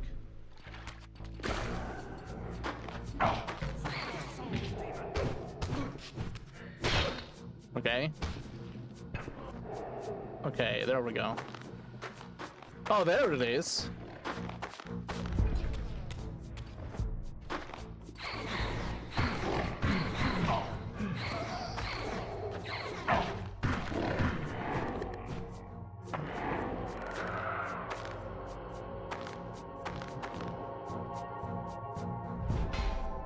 Okay. Cool.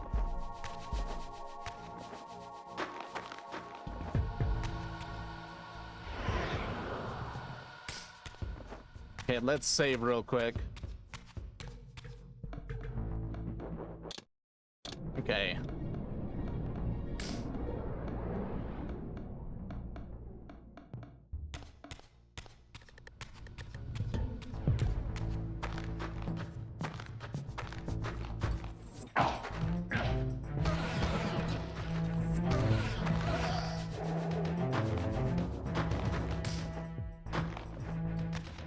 Okay.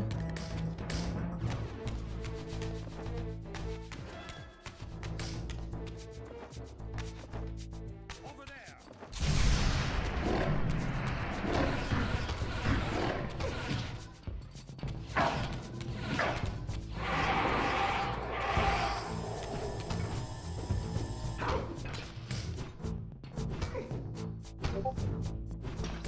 Oh crap. God damn it. Ah. Okay. God damn it, Discord. Why you gotta do me like that? I thought that I deactivated everything. Fuck my life.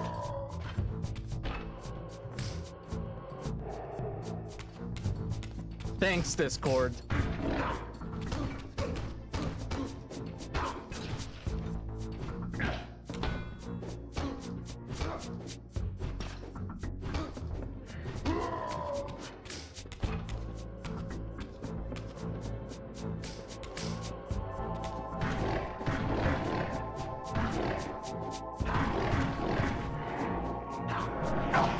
Okay.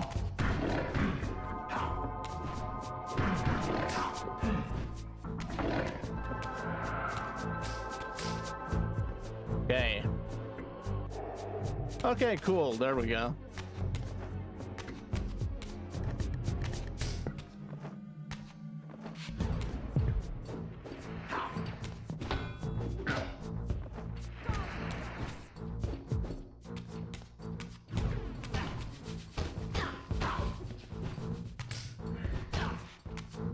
Okay.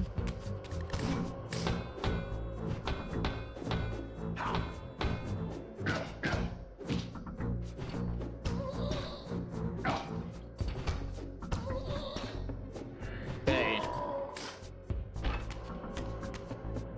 Okay, can I suck?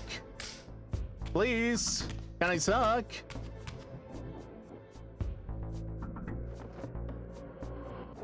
Okay. There we go.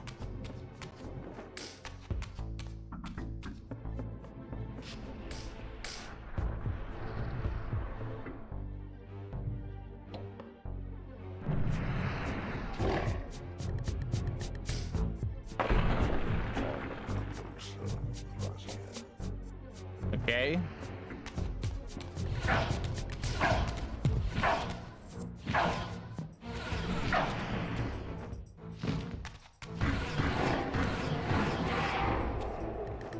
Okay. Well, that was dangerous a little bit.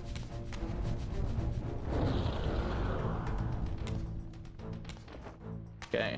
Can I set this on fire? I guess I can't. Okay, cool. Okay.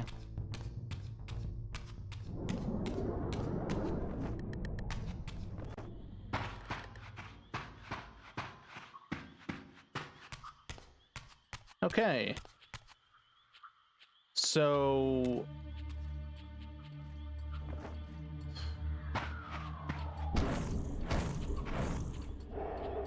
okay, give me this.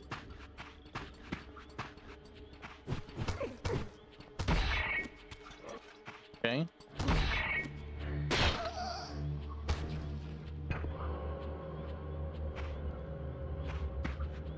Okay, can I suck? B. Oh, but please. Please, can I suck? Give me the suck! Give me the fucking suck!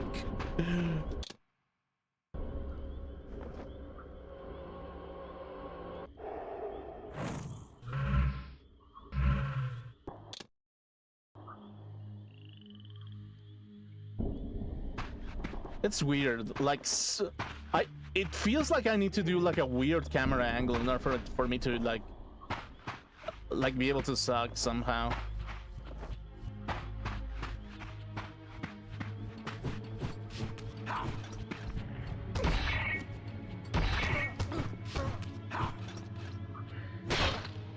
Okay. There we go.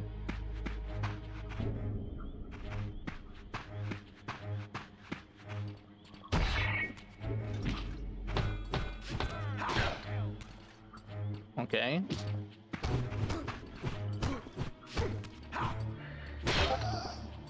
God damn it.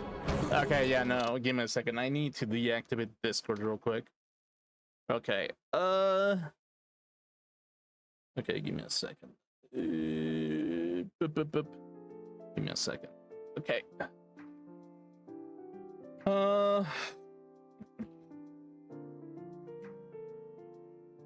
Okay.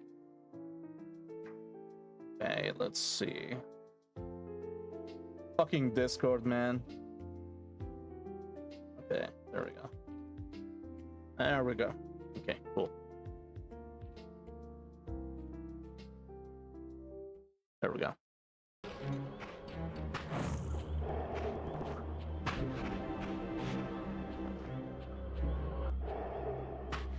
Okay.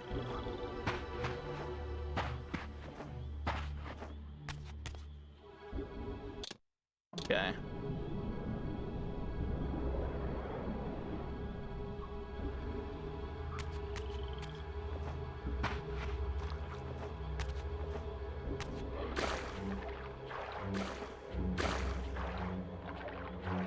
I feel like I move even slower with the Fire Reaver.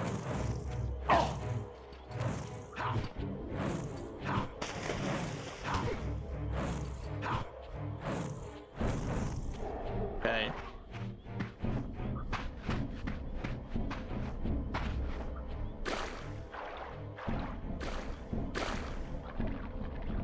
Okay. Okay, cool.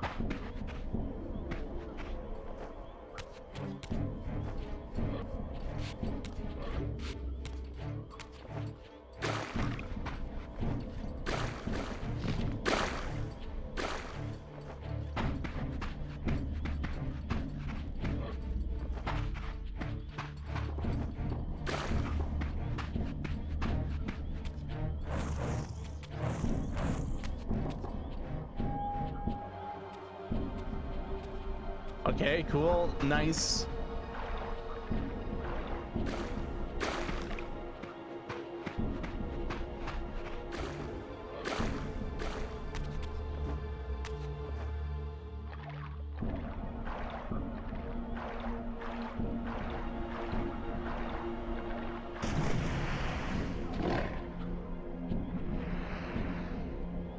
Okay. Cool.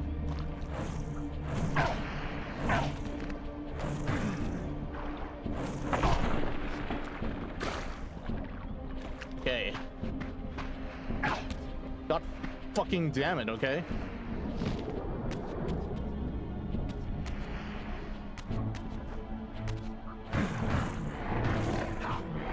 Okay. Cool. You shall not pass, but I passed. Awesome.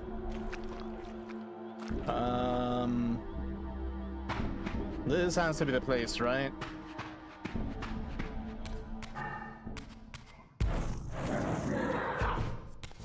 Okay.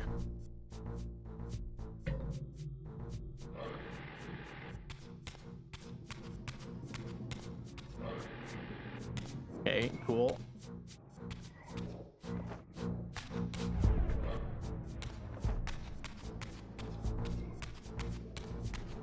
Where am I? There I am. Okay, cool.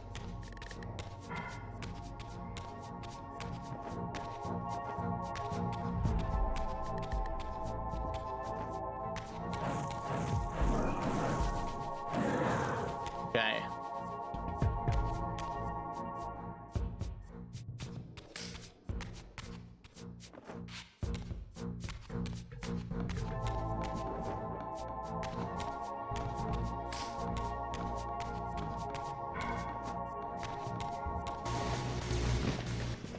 Oh, even more demons.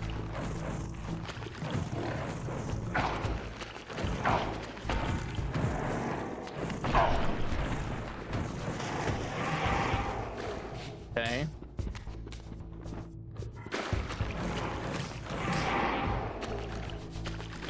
Okay, cool.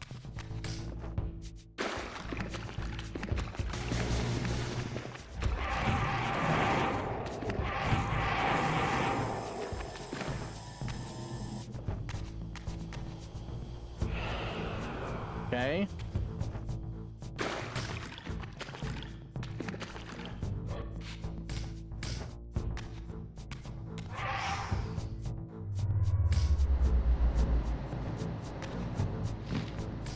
Okay.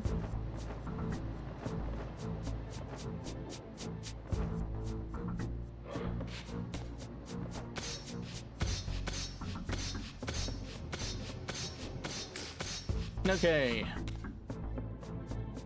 Now over here.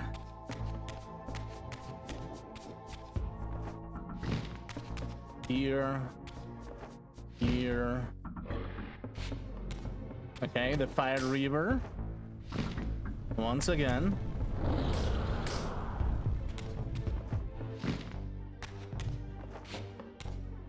Interesting. Literally on 1 HP, but still with the fire Reaver.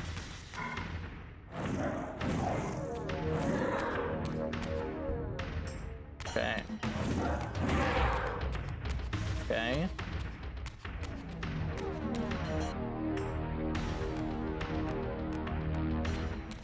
Where did I go from here?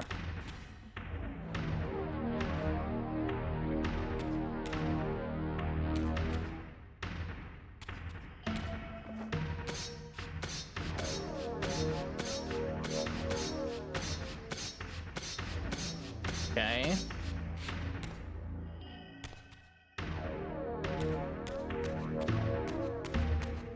Oh, here. Okay, cool. Fuck.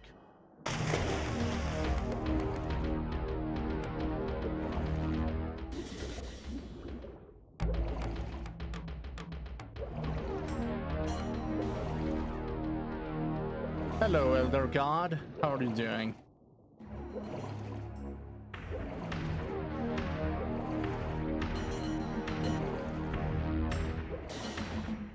Okay, cool. You have failed me, Raziel. I wonder, Audron, did you truly resurrect me, or were you simply there when I awakened from my torment in the abyss? I suspect you found me merely convenient. Dropped in your lair by Kain. Indestructible for some reason. A durable and gullible tool for you to manipulate. This one thing I readily admit. I have been used by others time and again, but always I seem to stray from their path. What is it about me, demon, that makes me such an unreliable instrument? Why do I survive one trial after another, on and on, in an endless succession of humiliating deaths and resurrections? It seems there is much more to my destiny and my history than I know. Perhaps more than you know as well. Okay.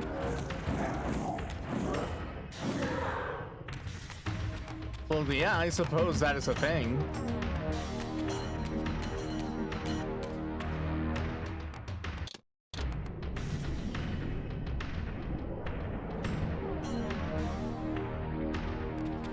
Okay.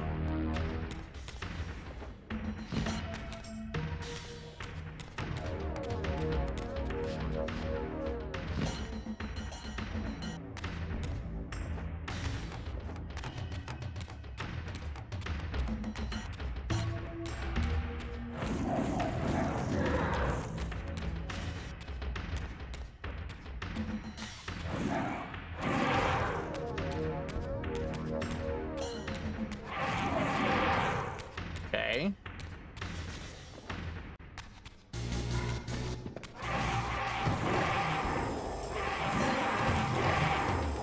Okay.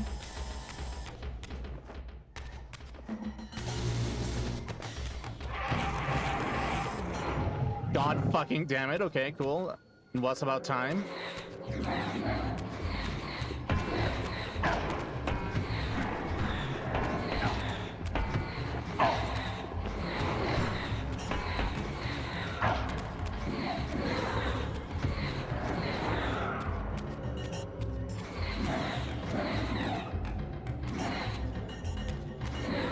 Okay.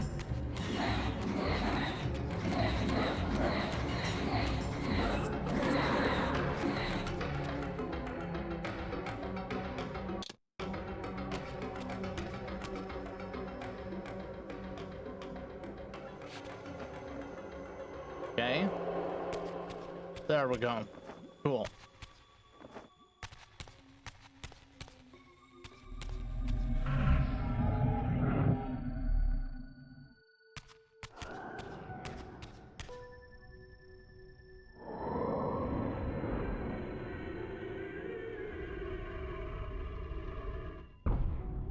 Okay.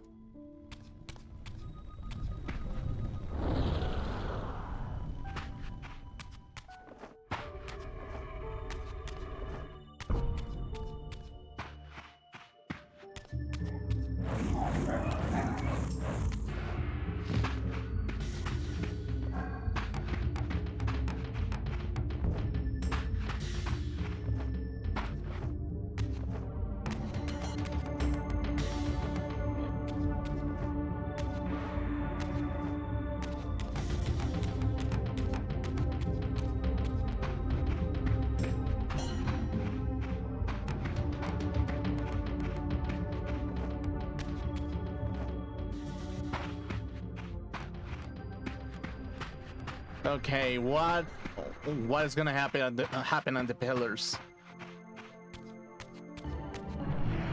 Even more? Okay.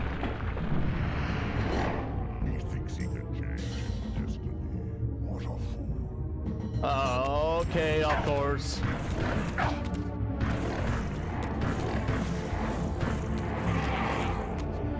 Okay.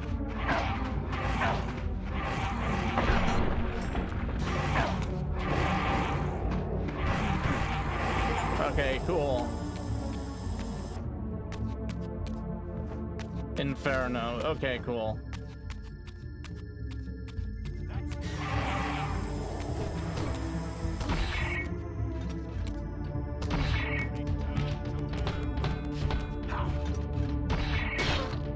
Okay.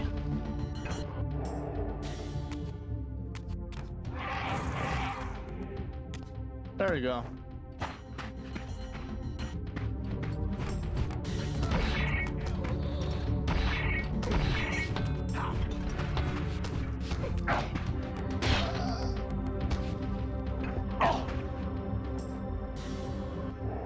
Okay.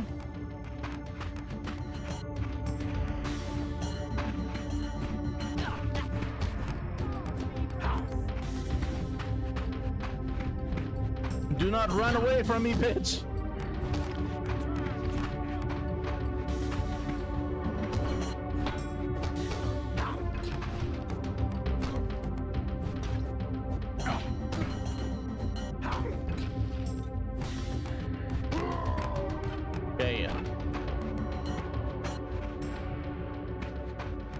Okay.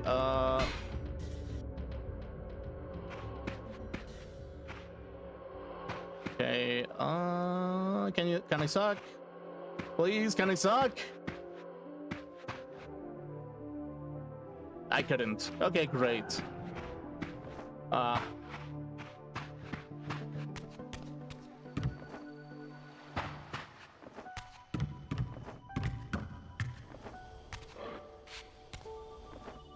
Okay.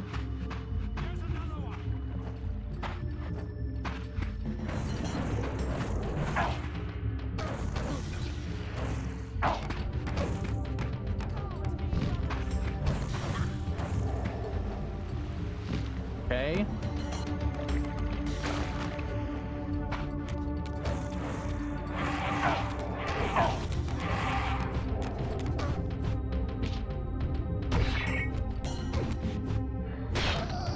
Okay.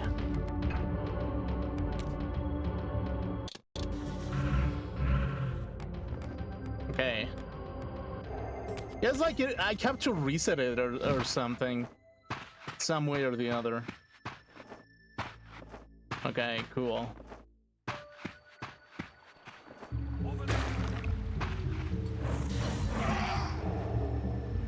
Okay.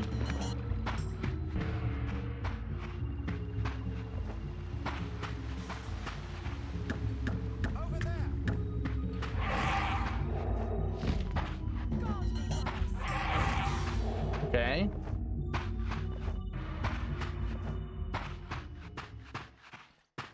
There's another one.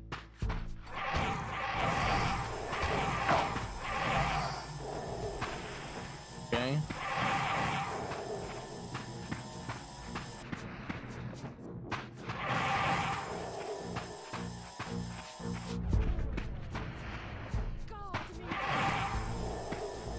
Okay.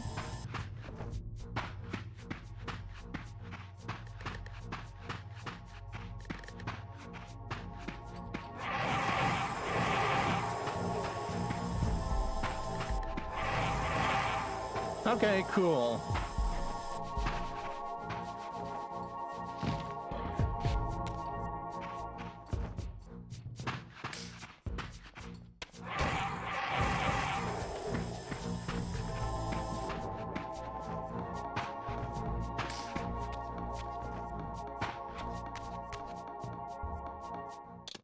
Okay.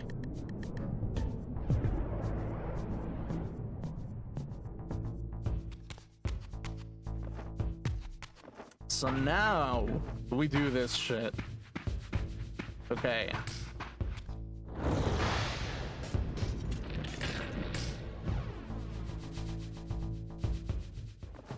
Okay.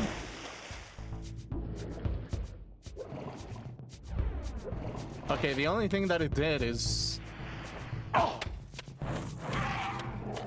it melted just one part of it.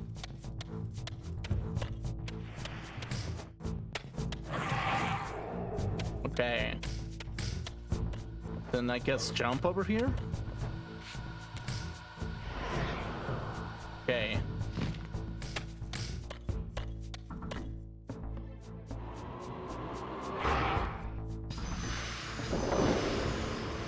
Okay, so we're back in business at this point.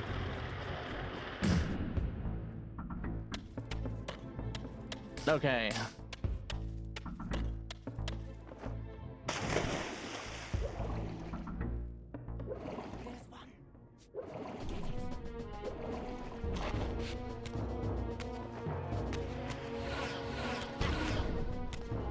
Okay.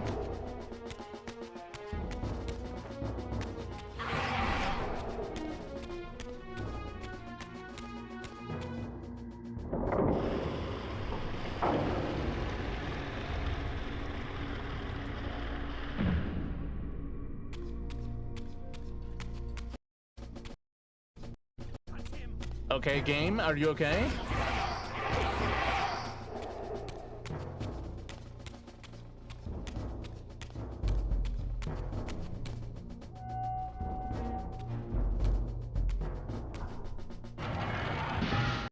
Seize him!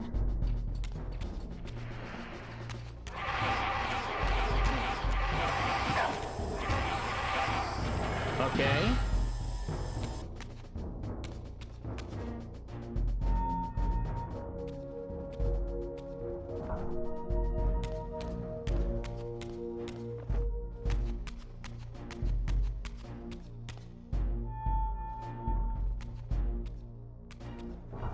Suddenly and inexplicably, I discovered the Reaver suspiciously laid across my path.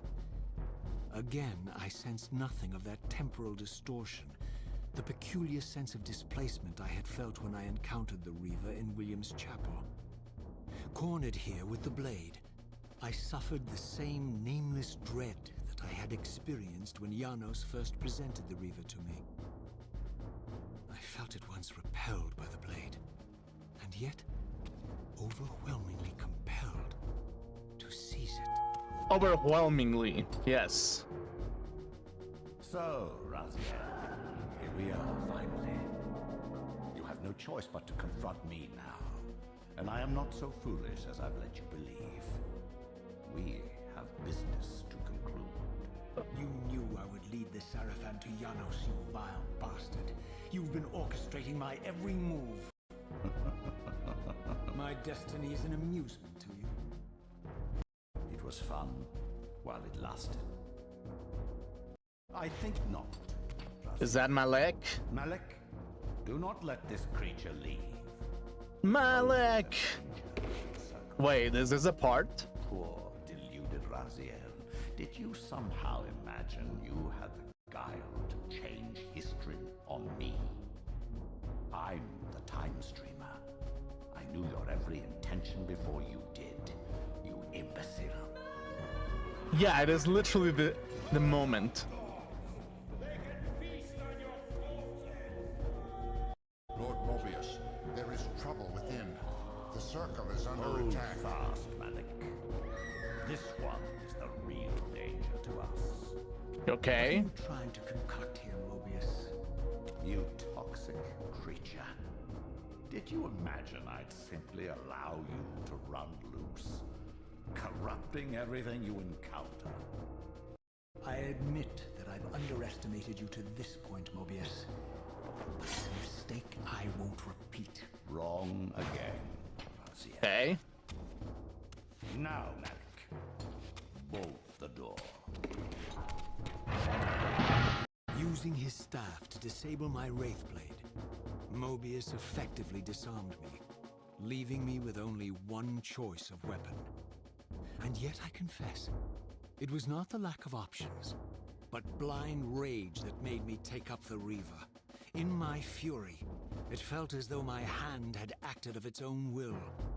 And now, that same hand clutched the hilt with unyielding strength, and I felt a constrained tingling, a remote but palpable sense of longing, as the disabled Wraithblade tried vainly to embrace its physical twin. Okay. Oh, dude, I'm full health. That's great.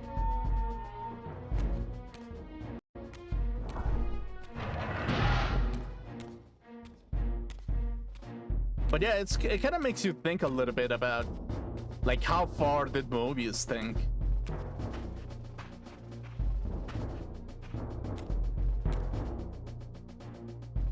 Come to take your revenge, demon. Back to hell with you! I recognize these two as my former brethren, in life as Sarafan, and in unlife as Kain's vampire sons. Melchiah and Zephon, the weakest of Kain's brood. These bastards had no idea what future lay in store for them, how they would become the very thing they so despised. The Reaver hummed with ravenous anticipation. Janos had called it a vampiric blade, endowed with the power to drain its victims of their lifeblood. I was eager to see what the Reaver would do to these two.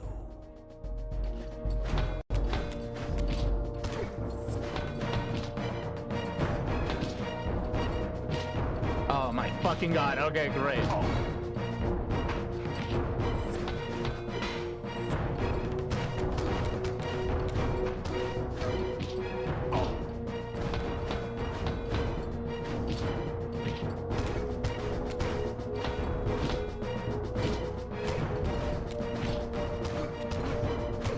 Okay.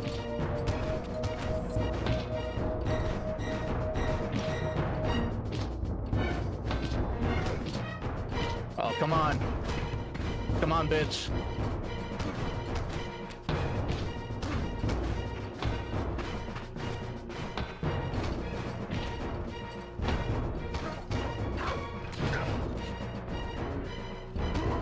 Yes.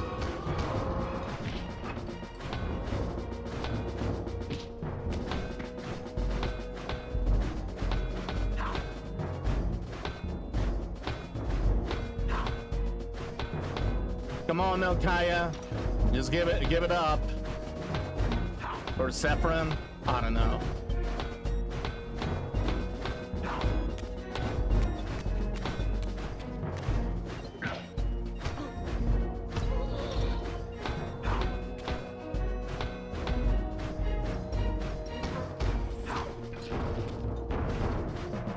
Okay, cool. As Melchiah and Zephon fell before my Saffron, blade, sorry. I felt the Reaver's bloodthirst as keenly as I ever had when I was still a vampire. I could sense the boundary between us dissolving. The Reaver was consumed with my rage, and I was intoxicated by its bloodlust. The blade had a vitalizing effect on me. My physical energy no longer decayed over time, and the wounds inflicted by my foes healed almost instantly. The Reaver had made me invincible.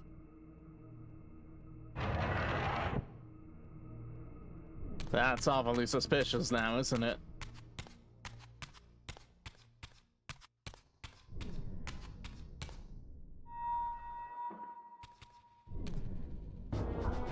Who is it? Rahab?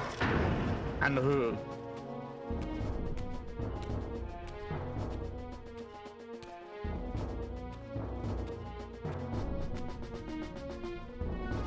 Have you come to reclaim the monster's black heart?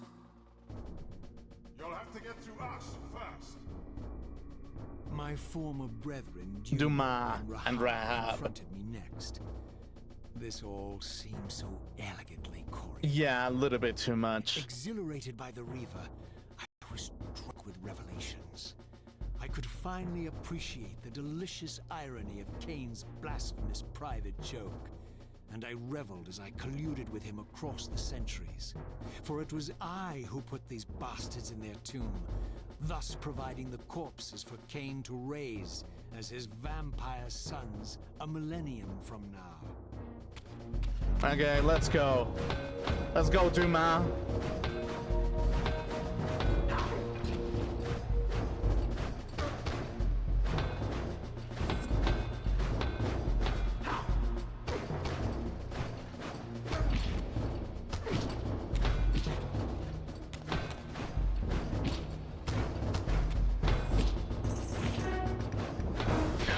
Ouch.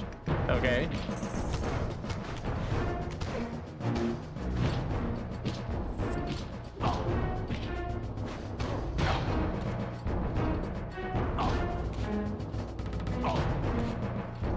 Okay.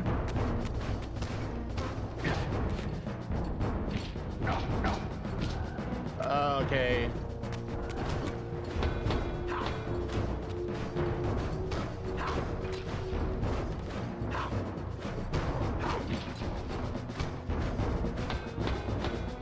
Okay, come on.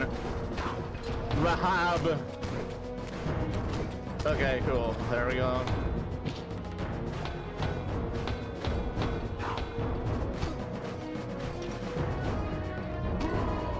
There we go.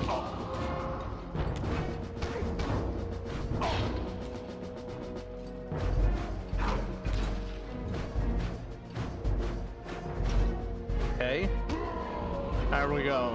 There they go.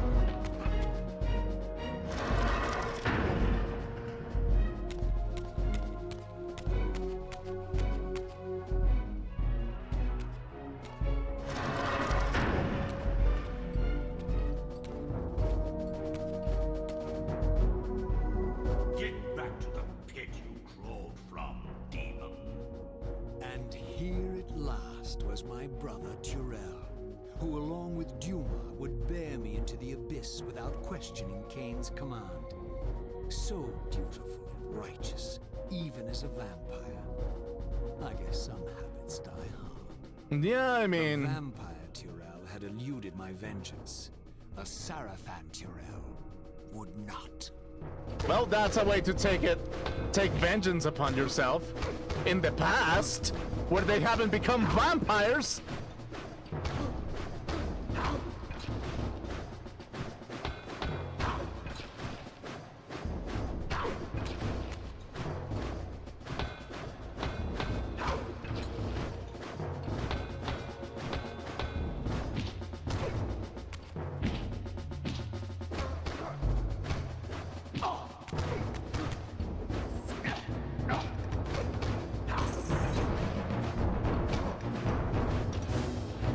Okay, cool.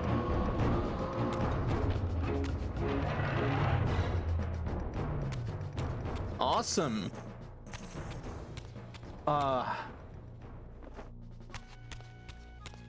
Okay, can I do something with the blade? Nope. Okay, cool.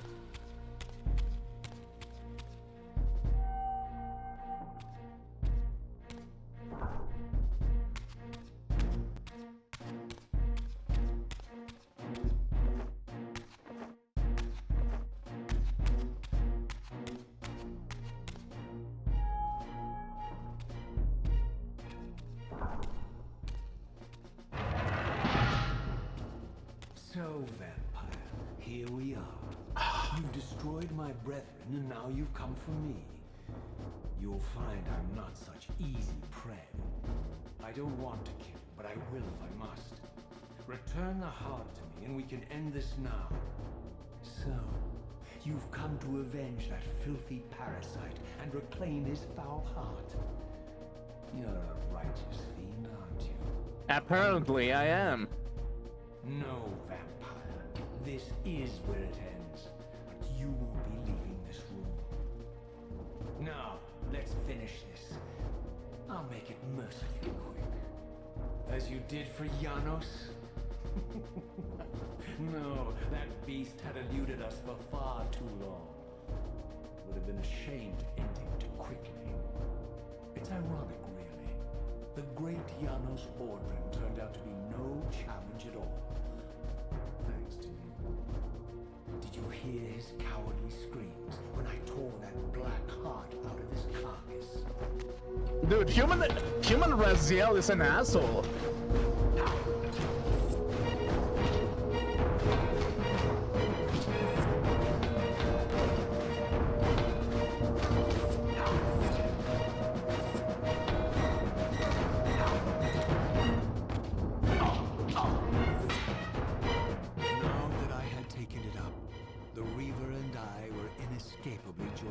What the fuck? The harder I tried to release the blade, the more tightly my hand gripped the hilt, as if possessed of its own will.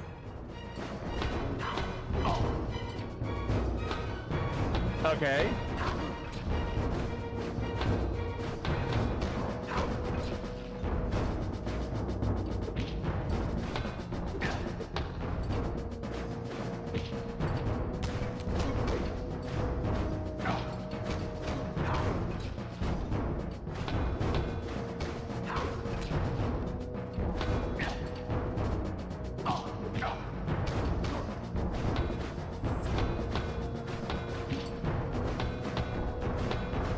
And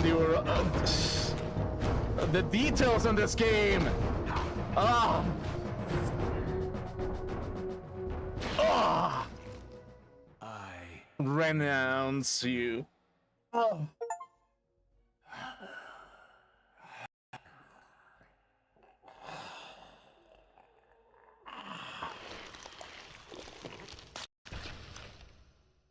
so it ends. My history comes full circle. Man, we really went full circle. Sensing its twin, the Wraithblade uncoiled itself from me, and instead wound lovingly around its former self. I felt its grip loosen, and as the blade left me, its absence chilled me more than its presence ever had. A foreboding sense of emptiness and loss stole over me, and a terrible revelation gathered like a storm at the edge of my awareness.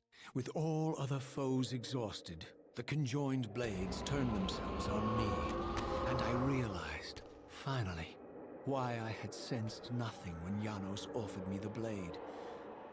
The Reaver was never forged to be a soul-stealing weapon. The ravenous, soul-devouring entity trapped in the blade was, and always had been, me. This is why the blade was destroyed when Kain tried to strike me down. The Reaver could not devour its own soul. The paradox shattered the blade. So, this was my terrible destiny. To play out this purgatorial cycle for all eternity. I could not bear it. Despair overwhelmed me. You.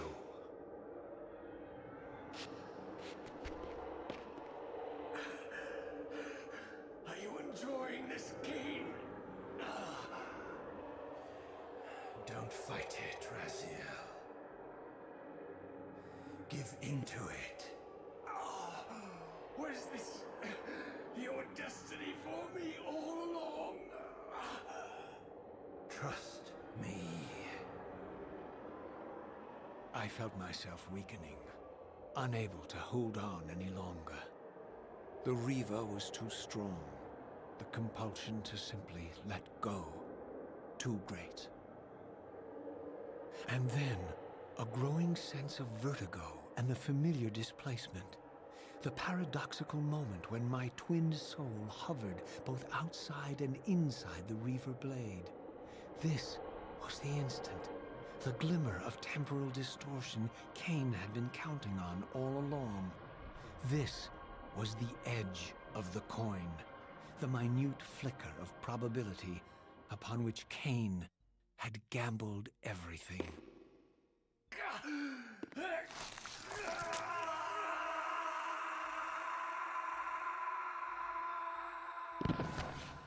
Now you are free to reclaim your true destiny, Raziel. Behind Kain's eyes, I could see new memories blooming and dying as history labored to reshuffle itself around this monumental obstruction. And I could see by the dawning horror on his face that perhaps we had strained history too far this time. That by trying to alter my fate, he may have introduced a fatal paradox.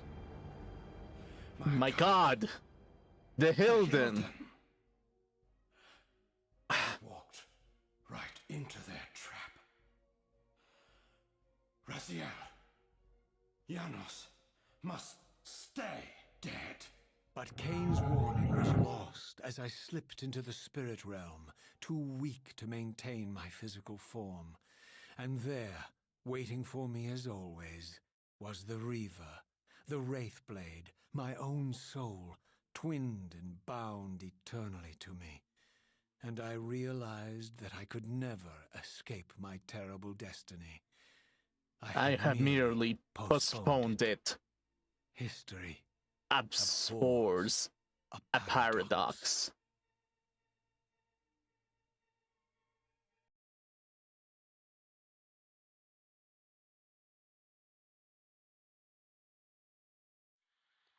Okay. Well. Okay. The game itself. I didn't want to talk most of it because, I mean, the story when the story unfolds itself, it's kind of like it's incredibly poetic. Basically, it's just it has everything that any kind of game should aspire to have, which is kind of like, in its own way, I feel like it's kind of bare bones, but for some reason it's compelling to like kind of like analyze what the place of the characters are without actually going too deep into it.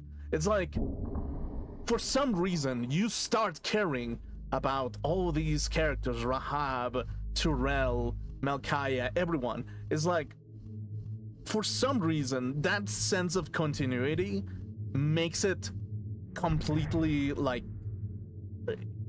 it kind of makes it like the circle is like the story is unfolding upon your eyes. It's not that annoying thing that games do where like they just set the lore and they just let the game play itself. No, the lore is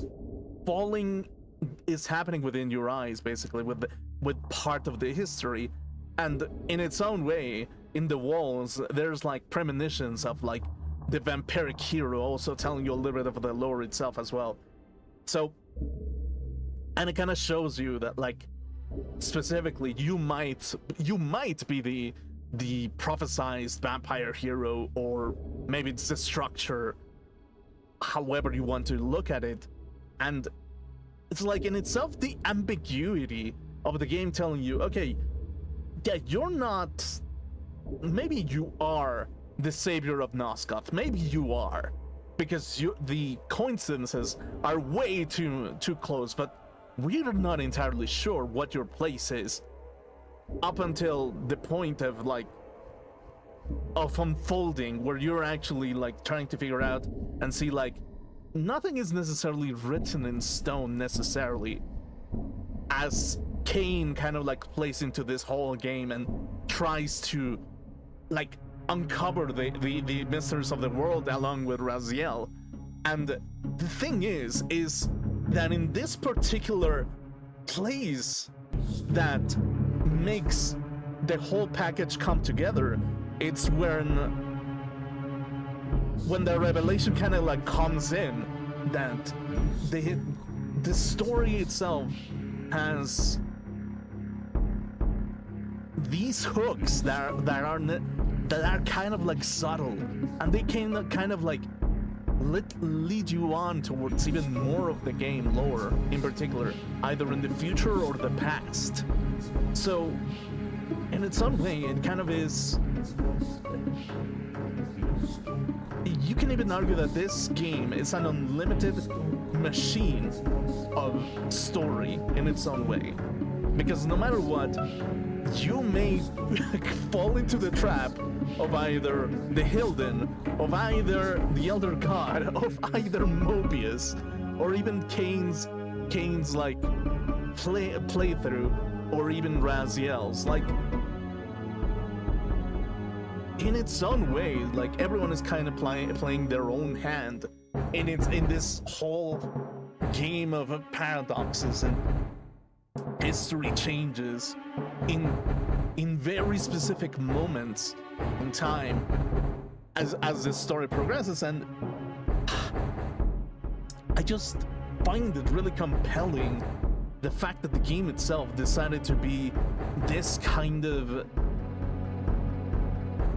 majestic creature, just giving you, like, I don't want to say continuity, but it kind of does, actually. Like I don't want to be a simpleton, but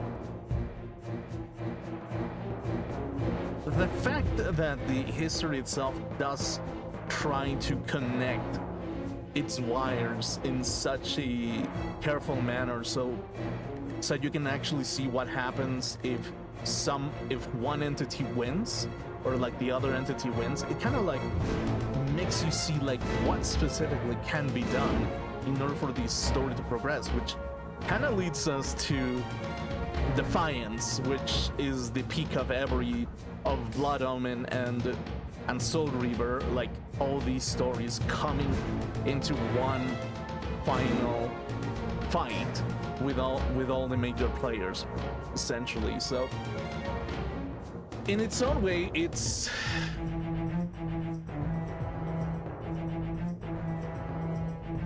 I am I'm not gonna like I'm gonna be honest with you. The fact is that the story is very simple. It's very seducing by what it does, and what it does is it gives you this careful construction of like time travel paradoxes and fate and the challenge of fate, kind of like trying to say that trying to fight against fate itself. So in its own way, it's kind of like this game is the vivid representation of fighting the fate of you as a character in its own way. So like, I don't know how to describe it. It's I don't think there's any other game that does what this game does. This game gives you like plenty of thinking room. Either it's by making you like believe that nothing ever changes, or like, yeah, you have the power to change it, but like it makes you question fate itself. Like, it makes you think and believe that not everything is like written in stone, but not everything that you will encounter by challenging fate will tell you something affirmative or something that will help you, that will make you like have a satisfying outcome. And no matter which timeline it is, it's always this kind of like sense of like endless return towards towards yourself, basically. So yeah, it's this game in itself is the pinnacle of like, Where am I? this game itself is, it feels carefully constructed. It feels like it's made with such love, and it shows, really. Even although that, I mean, for some reason, like, the game started bugging like last episode, which I'm still kind of like a little bit confused. But yeah, it's like, even they give you like the historic timeline of like everything. Era following Laudamin. Okay, there we go. Okay, so let's go through this.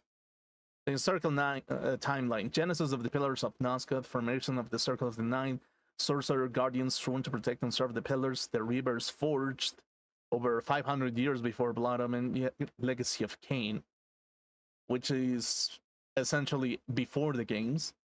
Nazgûl vampire population increases. The Order of the Sarafan is formed to counter the vampire menace. The human Raziel is born and becomes a Sarafan warrior priest. The vampire Borador slaughters 6 of the circle of their sponsorship of the Sarafan Crusade. Right. Raziel of the Sarafan dies in combat and is entombed with the Sarafan martyrs, and the Sarafan Crusade ceases. But it's like, ironically, like the timeline, the time circle itself is like, though does like in the timeline where Raziel is not a ghoul, was everyone killed by Borador themselves, which is kind of confusing a little bit, but it kind of like tells you to actually analyze the whole thing. And then, okay, Kain travels nearly 50 years into Nazgûl's past. Kain assassinates the young King William the Just, who will become the Nemesis. Kain discovers another time-streaming device and returns to Nazgûl's present. Then Mortanius, the Guardian of Death, is possessed by a dark entity. After Ariel, the Guardian of the Balance, is murdered, the human Kain is born, destined to take her place. Ariel's murder triggers the chains of events, resulting in the corruption of the Circle and the decay of the Pillars. the nobleman Kain is assassinated. In the underworld, the necromancer Mortanius offers Kain the chance to avenge his murderer. Kain accepts the offer and is reborn as a vampire. Kain hunts down and destroys the corrupt circle of guardians, restoring each of the pillars in turn. And again, it's like this is the part where the corruption of the pillars begin, and is literally the history before Blood Omen Legacy of Kain happens, which is the first game. Then, in its own way, Kain also meets Vorador. Okay. Kain discovers the Soul River within Avernus Cathedral and claims it as for his own. Then Kain joins forces with the King's Otmar's Army of Hope to confront the legions of the tyrant Nemesis. The armies of Hope are decimated. Kain activates the time-serving device, and it's propelled nearly 50 years back in time. Kain returns to the present-day Nosgoth and discovers that assassinating William 50 years ago triggered a renewed vampire purge.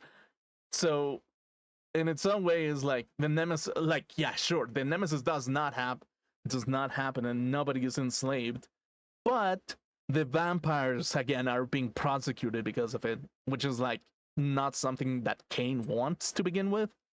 So it's like, yeah, I mean, he's just playing into his enemy's hand, no matter if he wants to erase something so he can take his own personal vendetta against his assassins and against anyone who wanted him to not be a balanced guardian. So it's like, in its own way, like, it's a vengeance. You can say that Kain, I mean, the name of the game is literally Legacy of Kain, but Kain is not necessarily, like, if you kind of, like, think about it, Kain is the victim because his role in this world was to become a human balanced guardian. And due to this, you can argue that even this was perhaps even written for him to become a vampire in some way or the other due to Mortanius.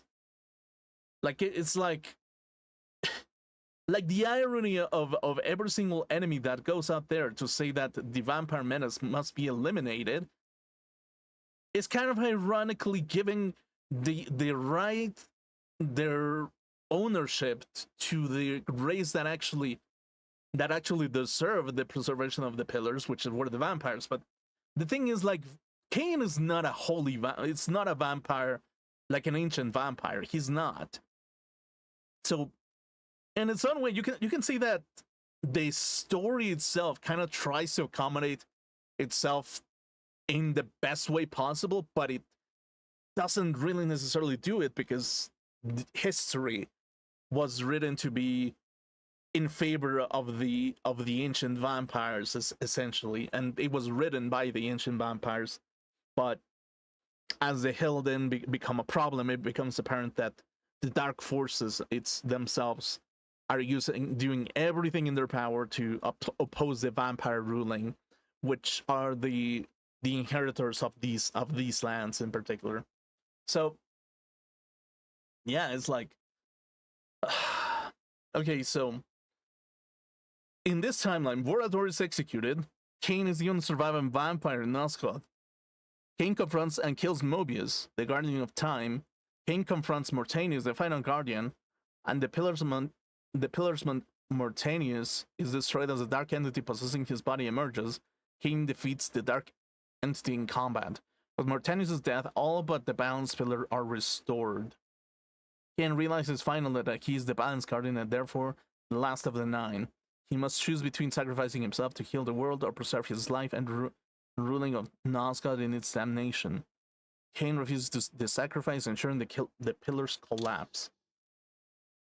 And this is the era following Blood Omen Legacy of Kain, which is the events of Blood Omen 2, where Kain sets the ruined pillars as the seat of his new empire, and the unrestored Balance pillars as the base of his throne. Kain raises his 6 vampire lieutenants from their corpses of the Sarafan martyrs. Raziel is reborn as a vampire as well. And millennium passes, And this is the events of... Wait, so then Blood Omen 2 happens, and then because Blood Omen 2 happens, does that mean that he exterminates the Sarafan Lord and is witness to everyone being enslaved? But how does that even happen?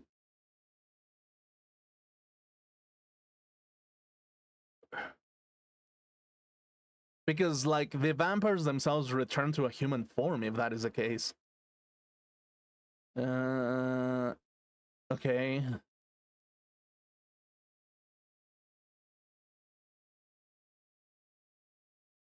So yeah, it's kind of like weird, the history, how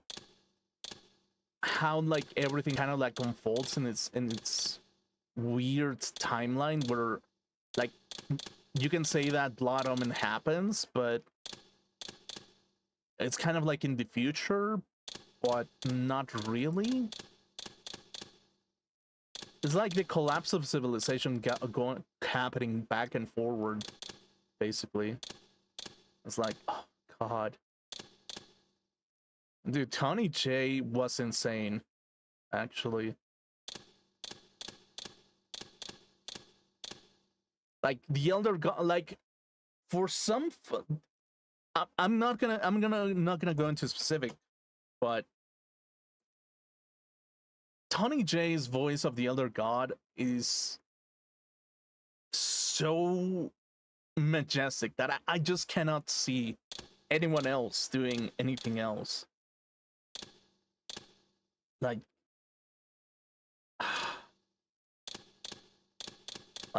I don't know, like, parts of me, I'm not a person that fangirls a lot about the...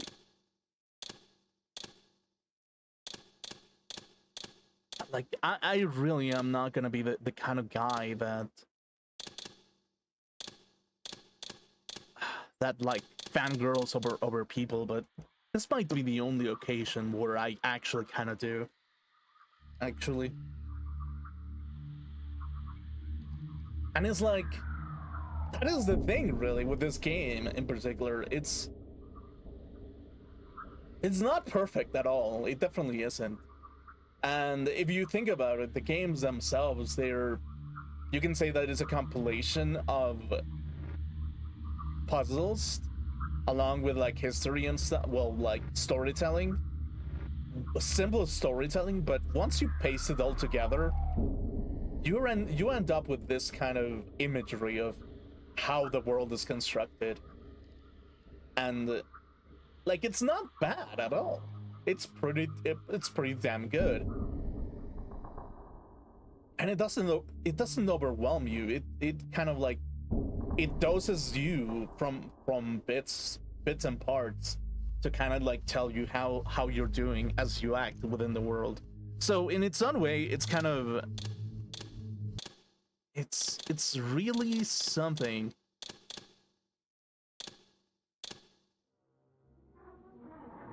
Okay, yeah. Dude, the opening of Soul Reaver. Let's just watch this. Tell tales of him. Few know the truth. He was mortal once, as were we all. However, his contempt for humanity drove him to create me and my brethren.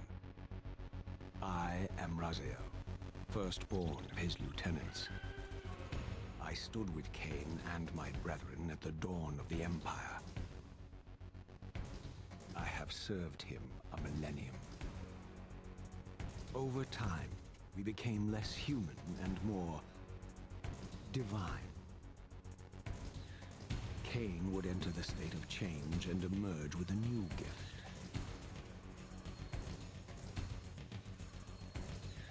Some years after the Master, our evolution would follow, until I had the honor of surpassing my lord.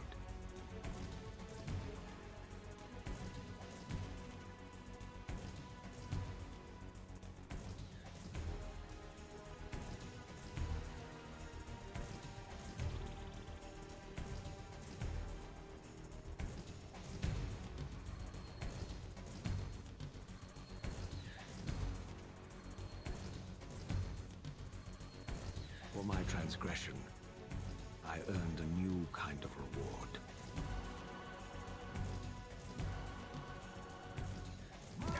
Agony.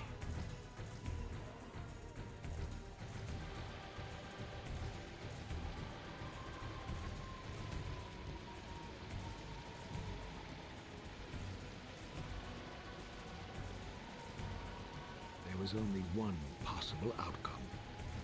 My eternal damnation. I, Raziel, was to suffer the fate of traitors and weaklings, to burn forever in the bowels of the Lake of the Dead. Cast him in.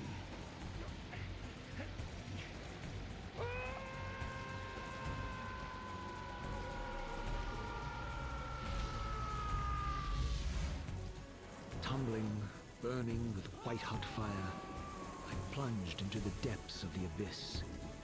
Unspeakable pain, relentless agony. Time ceased to exist. Only this torture and a deepening hatred of the hypocrisy that damned me to this hell.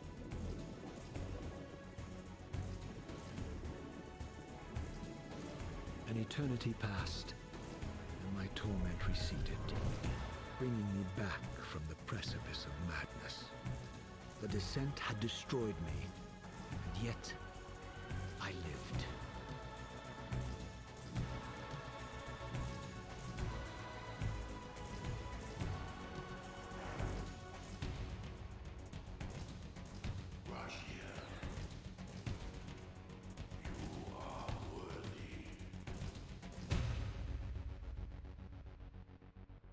This has to be one of the most cinematic, one of the most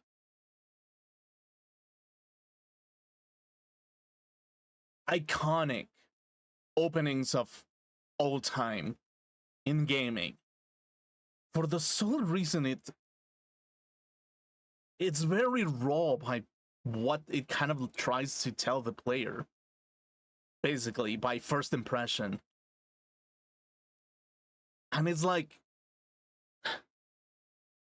in its own way, it kind of makes me really like appreciate the care that it went into building this whole creature that is Legacy of Kain. It's impressive, actually. It's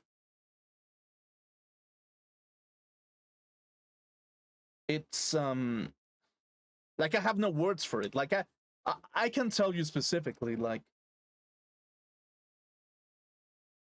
that there are no words that can come out of me for me to make justice towards this game in particular, because again, it's like, it does everything right. Well, not everything, because again, gaming was different back then and it wasn't as complete as we are, but in its own way, it's the most inspiring story that that I could ever hope for as far as a vampire game does. And it's like, the thing is, like, the writing itself is not traditionally as how vampires are written, basically. Traditionally, vampires are always like these seductive creatures, and they always like go around with this kind of like idea of seductiveness in order for them to survive, and making emphasis of like a vampire's weakness and so on and so on. But it's like, this game in particular doesn't do that. It literally like tries to take a twist on its own, on the entire genre. It doesn't necessarily like tries to stick too much to what we know about vampires necessarily, and it kind of like takes a little bit of everything of like flavor of any part that it can, essentially. And I don't know, like, specifically, it's demo 1. It's like,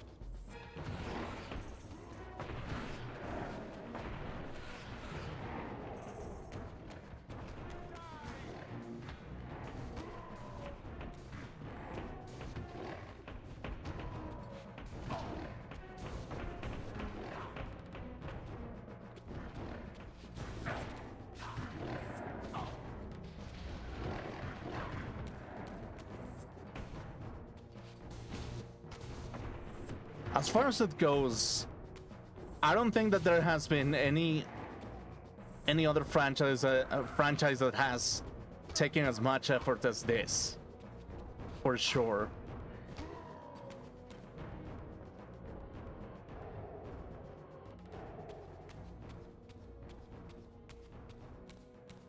Just the amount of details.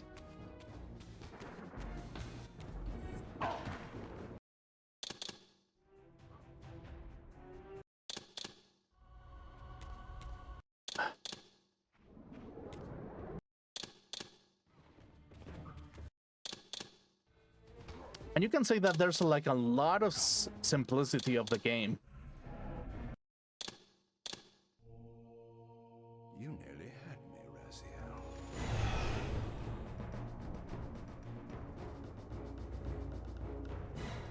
Like, I'm speechless, actually. I'm legitimately speechless.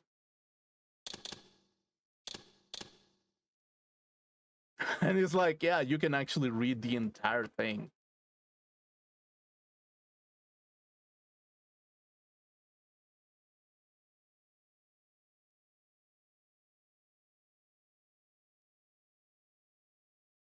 It's like, if you are such a big fan, you can actually like read it directly if you really wanted to. It's like, this game really does its pride.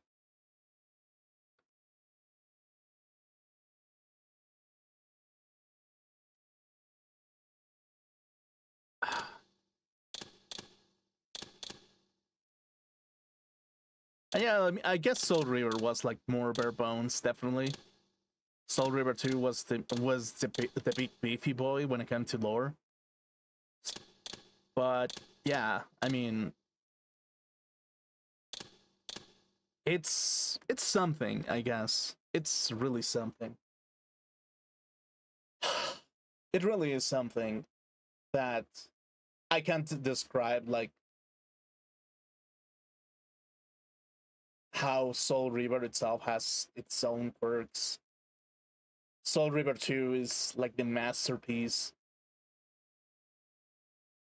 And yeah, Blood Omen 1 is just like the beginning of it. Blood Omen 2 is just like a weird like gaming continuation kind of thing. Like when it kind of like, I feel like Blood Omen 2 tried to cash a lot into like what was popular at the time, which was like Quake and shit.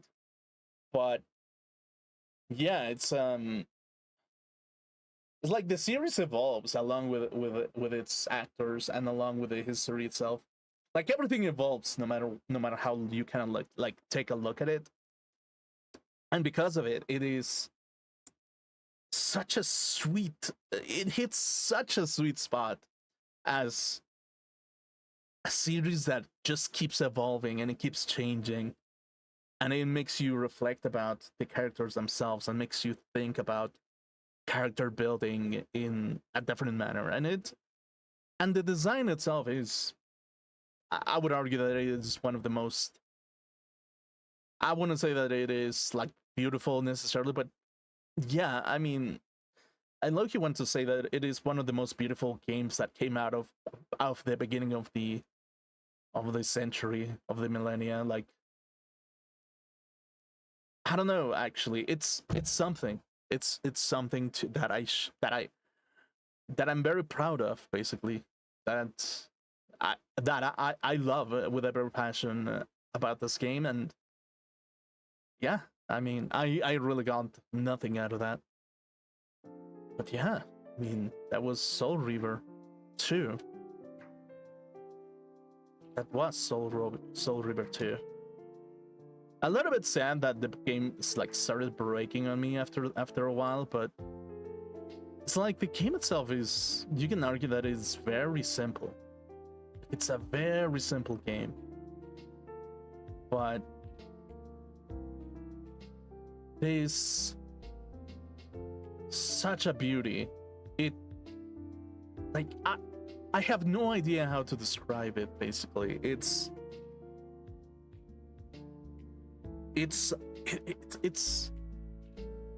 simple yet complicated. It's it gives you like, it doesn't necessarily give you choice, but it kind of gives you the illusion of like, well, I wouldn't necessarily say the illusion of free will, but it kind of like makes you hunger for it.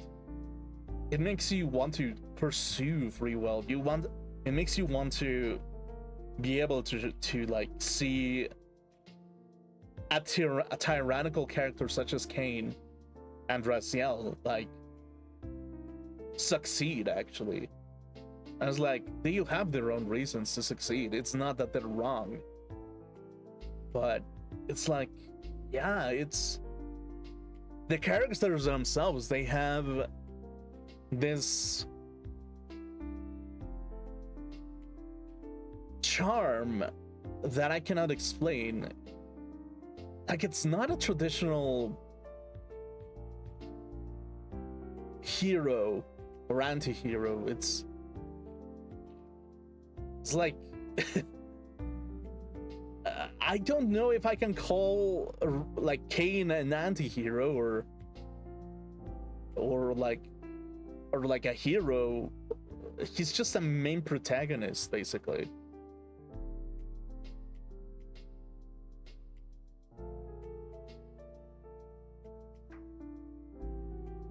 And it's like a lot of the times he's just justified. A lot of the times it makes sense because Kain is trying to prevent a bigger tragedy by being the ruler, basically. Does that make him a bad tyrannical character? Does it make him tyrannical to imprison Seraphim priests by turning them into vampires and his soldiers? It's like, or is it a noble cause, which is to preserve the structure of Nosgoth and to be its protector? It's like, yeah, I feel like a lot of people are gonna say that Kain is a tyrant. In some form, he is. Basically, he rips the wings out of its out of his like his servants. And but as the story progresses, it actually makes you question, like, what is inside of Kain's head at all times? Like, what is happening in Kain's mind that led him to take a decision? Like, is he like the true chess master? Is he right into doing everything that he does? Is there a purpose towards it?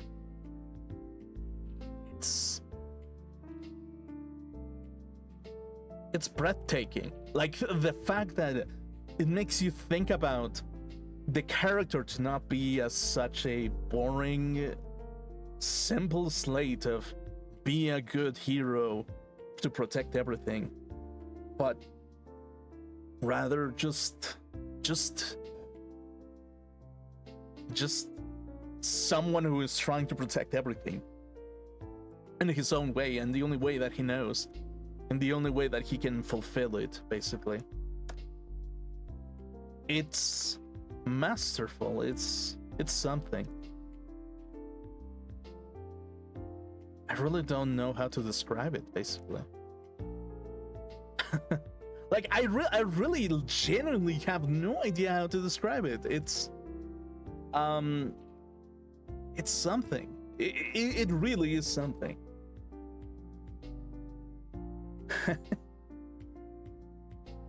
It's because, like, when you compare it to other games, basically, it's like JRPGs or any other game that is like always about rescuing the world and trying to make everything be as as like protected as possible. It's like,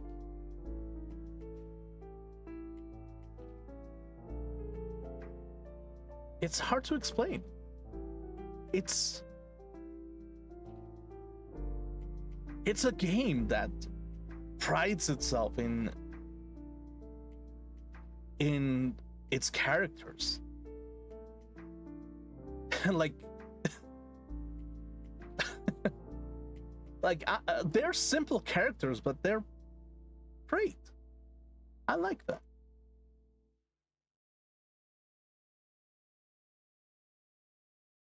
I don't know. Actually, it's like the simplicity of, well, I wouldn't necessarily say that their history is simple, but the simplicity of the characters themselves makes everything so delicious, actually.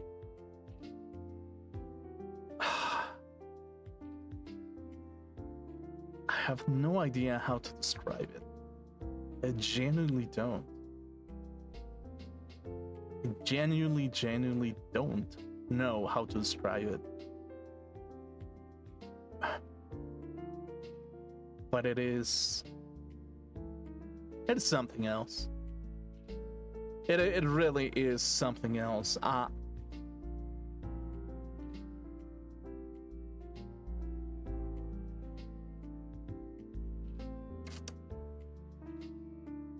Yeah, no, like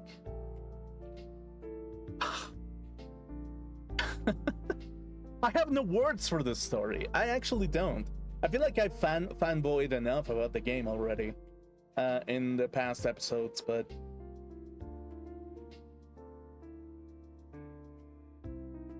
yeah, it's weird.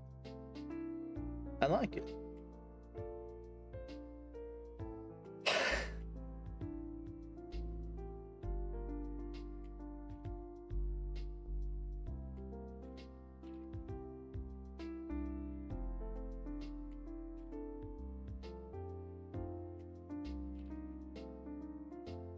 Like, yeah, it's not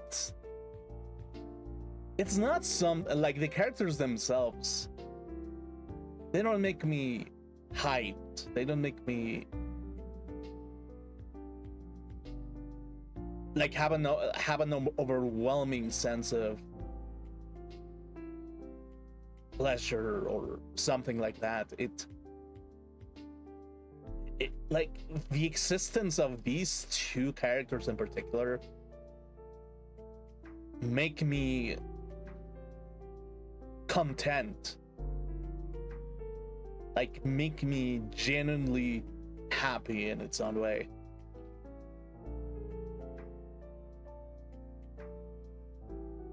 It makes me feel at peace in some way, and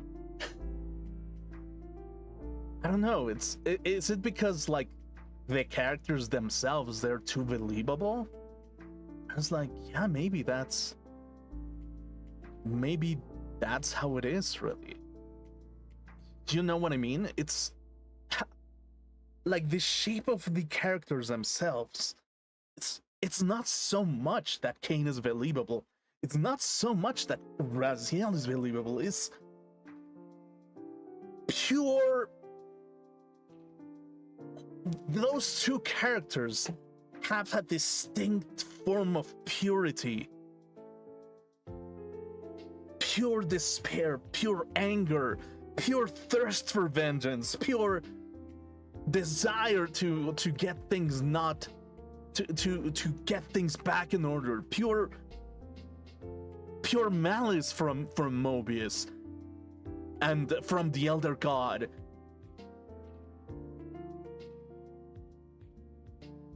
It's an orchestrated piece that no other game, no matter what, I refuse that there is. But I refuse that there is another game that does the same job that this game does. But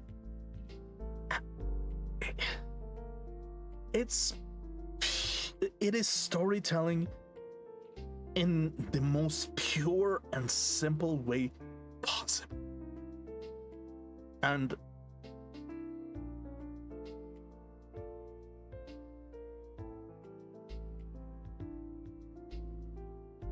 I cannot help but savor the moment.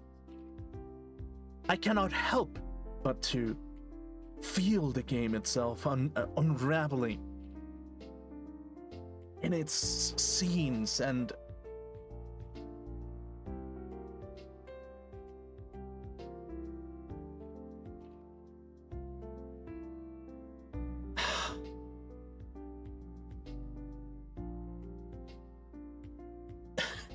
Like,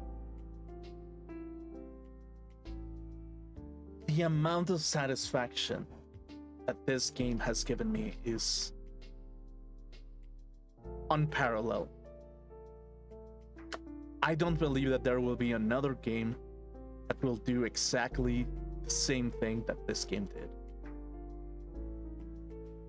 No other fairy loving, sparkle, magic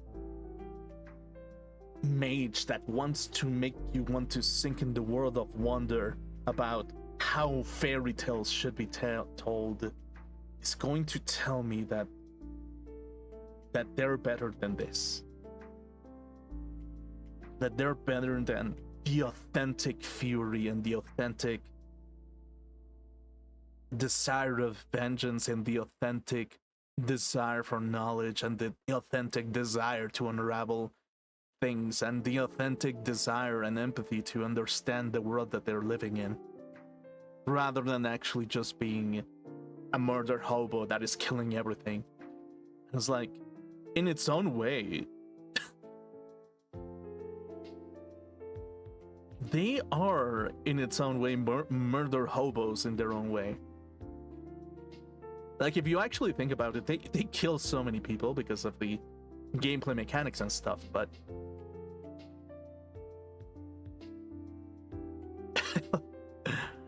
like, in its own way, the purpose, the final purpose of an action, which leads to different stages and different, like, dark jokes within their own characters, it's like you can feel what Kain was thinking. You can feel what Kain was doing when he revived Seraph priests. You can feel the satisfaction of doing that to the lieutenants of an army that wants against you and rise them against what they were, human. And it's beautiful. I don't know how to describe it. It's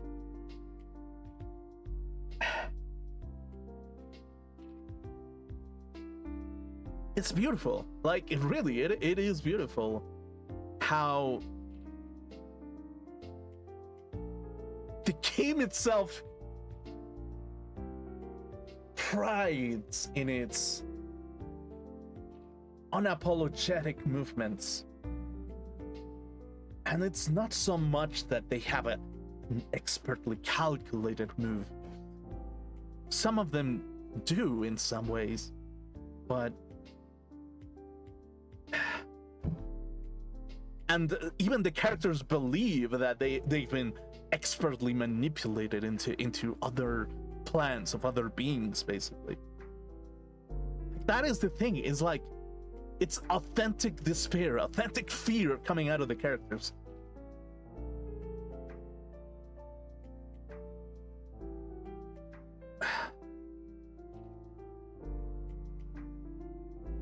It is something. It definitely is something. And even just thinking about it makes my mouth water over how good it is.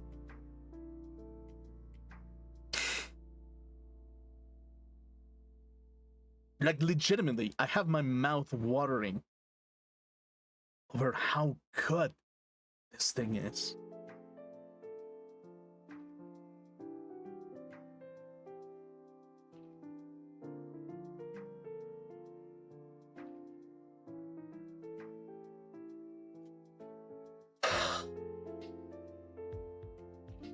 So one day, I'm gonna continue with Defiance, right? I'm gonna play Defiance, and I'm gonna show you my favorite game of all time. Not because I didn't play it is my favorite game of all time since I was like a small Grim, basically. And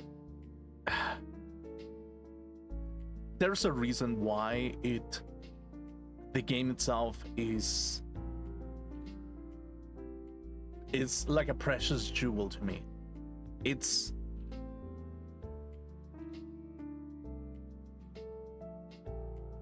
poetic fight in which there's nothing truly true and pure but the desire of survival, basically.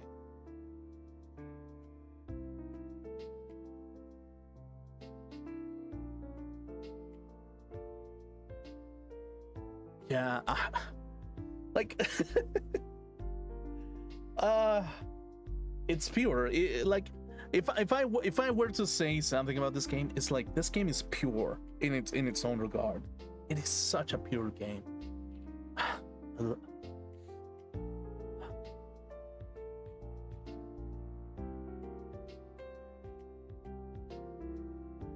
Yeah.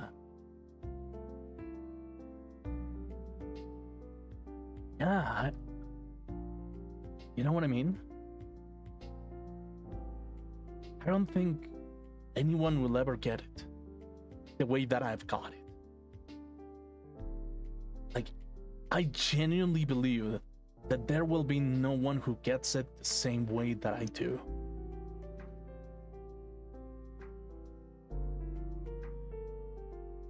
I genuinely think that there won't be anyone in this world that will get it the same way that I do. Not that I am the #1 fan or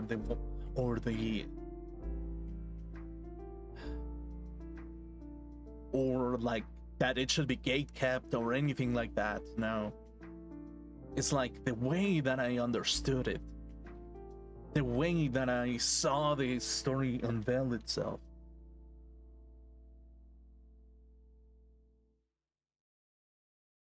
It's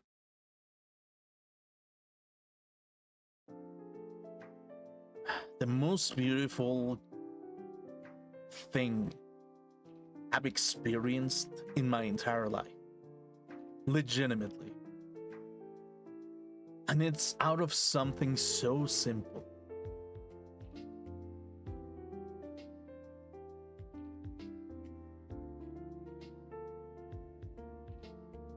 So simple as looking at a cool character having a cool weapon.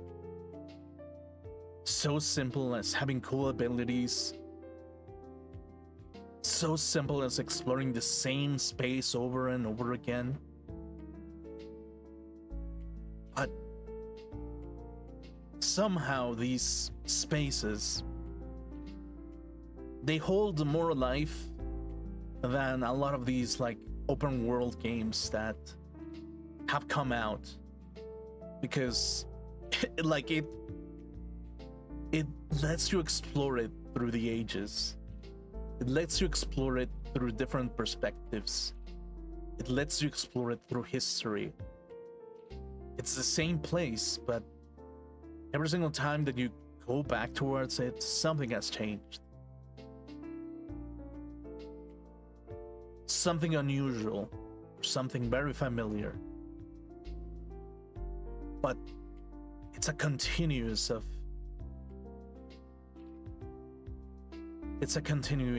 of its own history.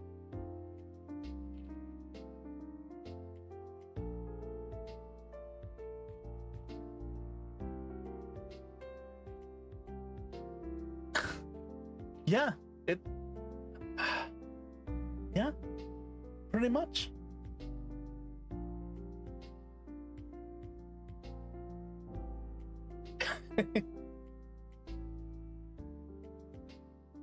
Like, even to this day, I still think that Raziel is the coolest character ever made. I still do. Kain is as well one of the coolest characters ever made. The design, the story, the voices. It's just perfect in its own way.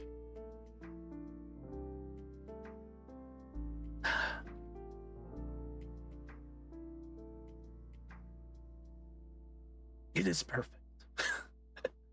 Oh my god. Yeah. Anyway, so I'm gonna take a break from it. I'm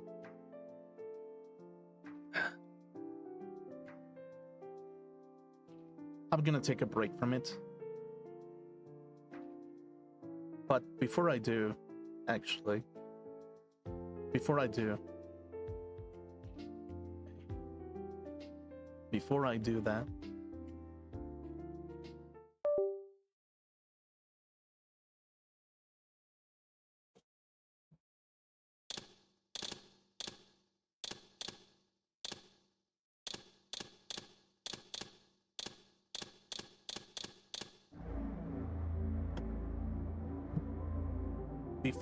that,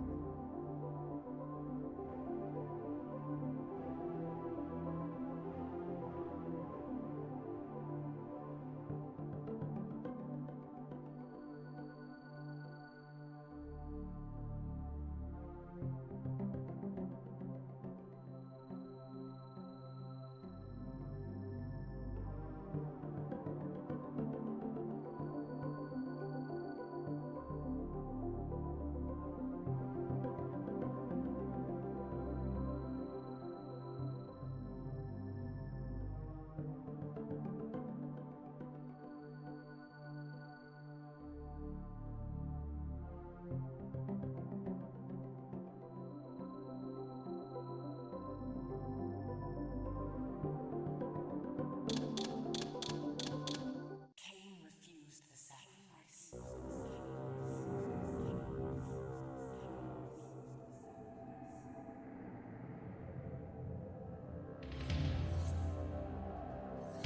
see, humans only go around and think that they understand everything. They believe that they have the solution to everything, that purging something that is already there will make everything work, and that they are the willful inheritors of the land. Do you truly believe that the human beings are as wise as they think that they are?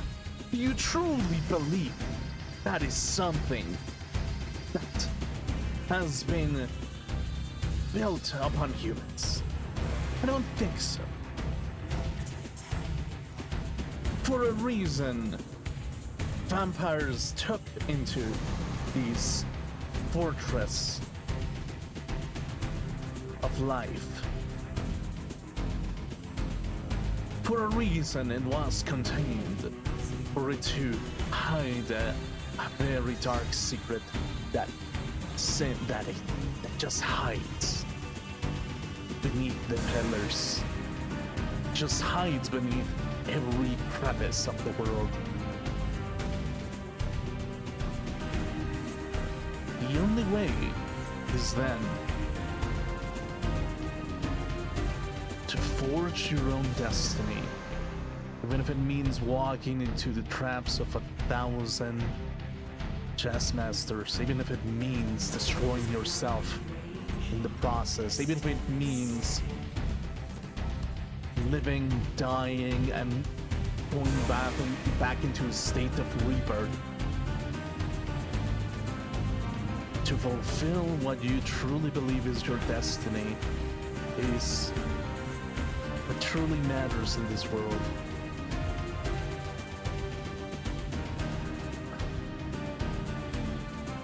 Even if it teaches you uncomfortable secrets of the world.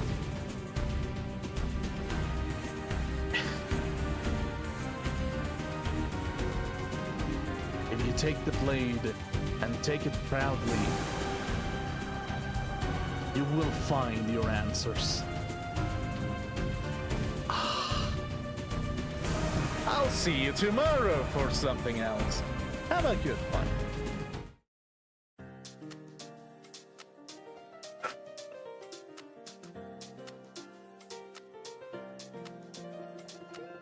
I love this game. I'm not very expressive, okay? I'm not very expressive when it comes to true happiness. This is happiness. Feeling of peace. The feeling of satisfaction.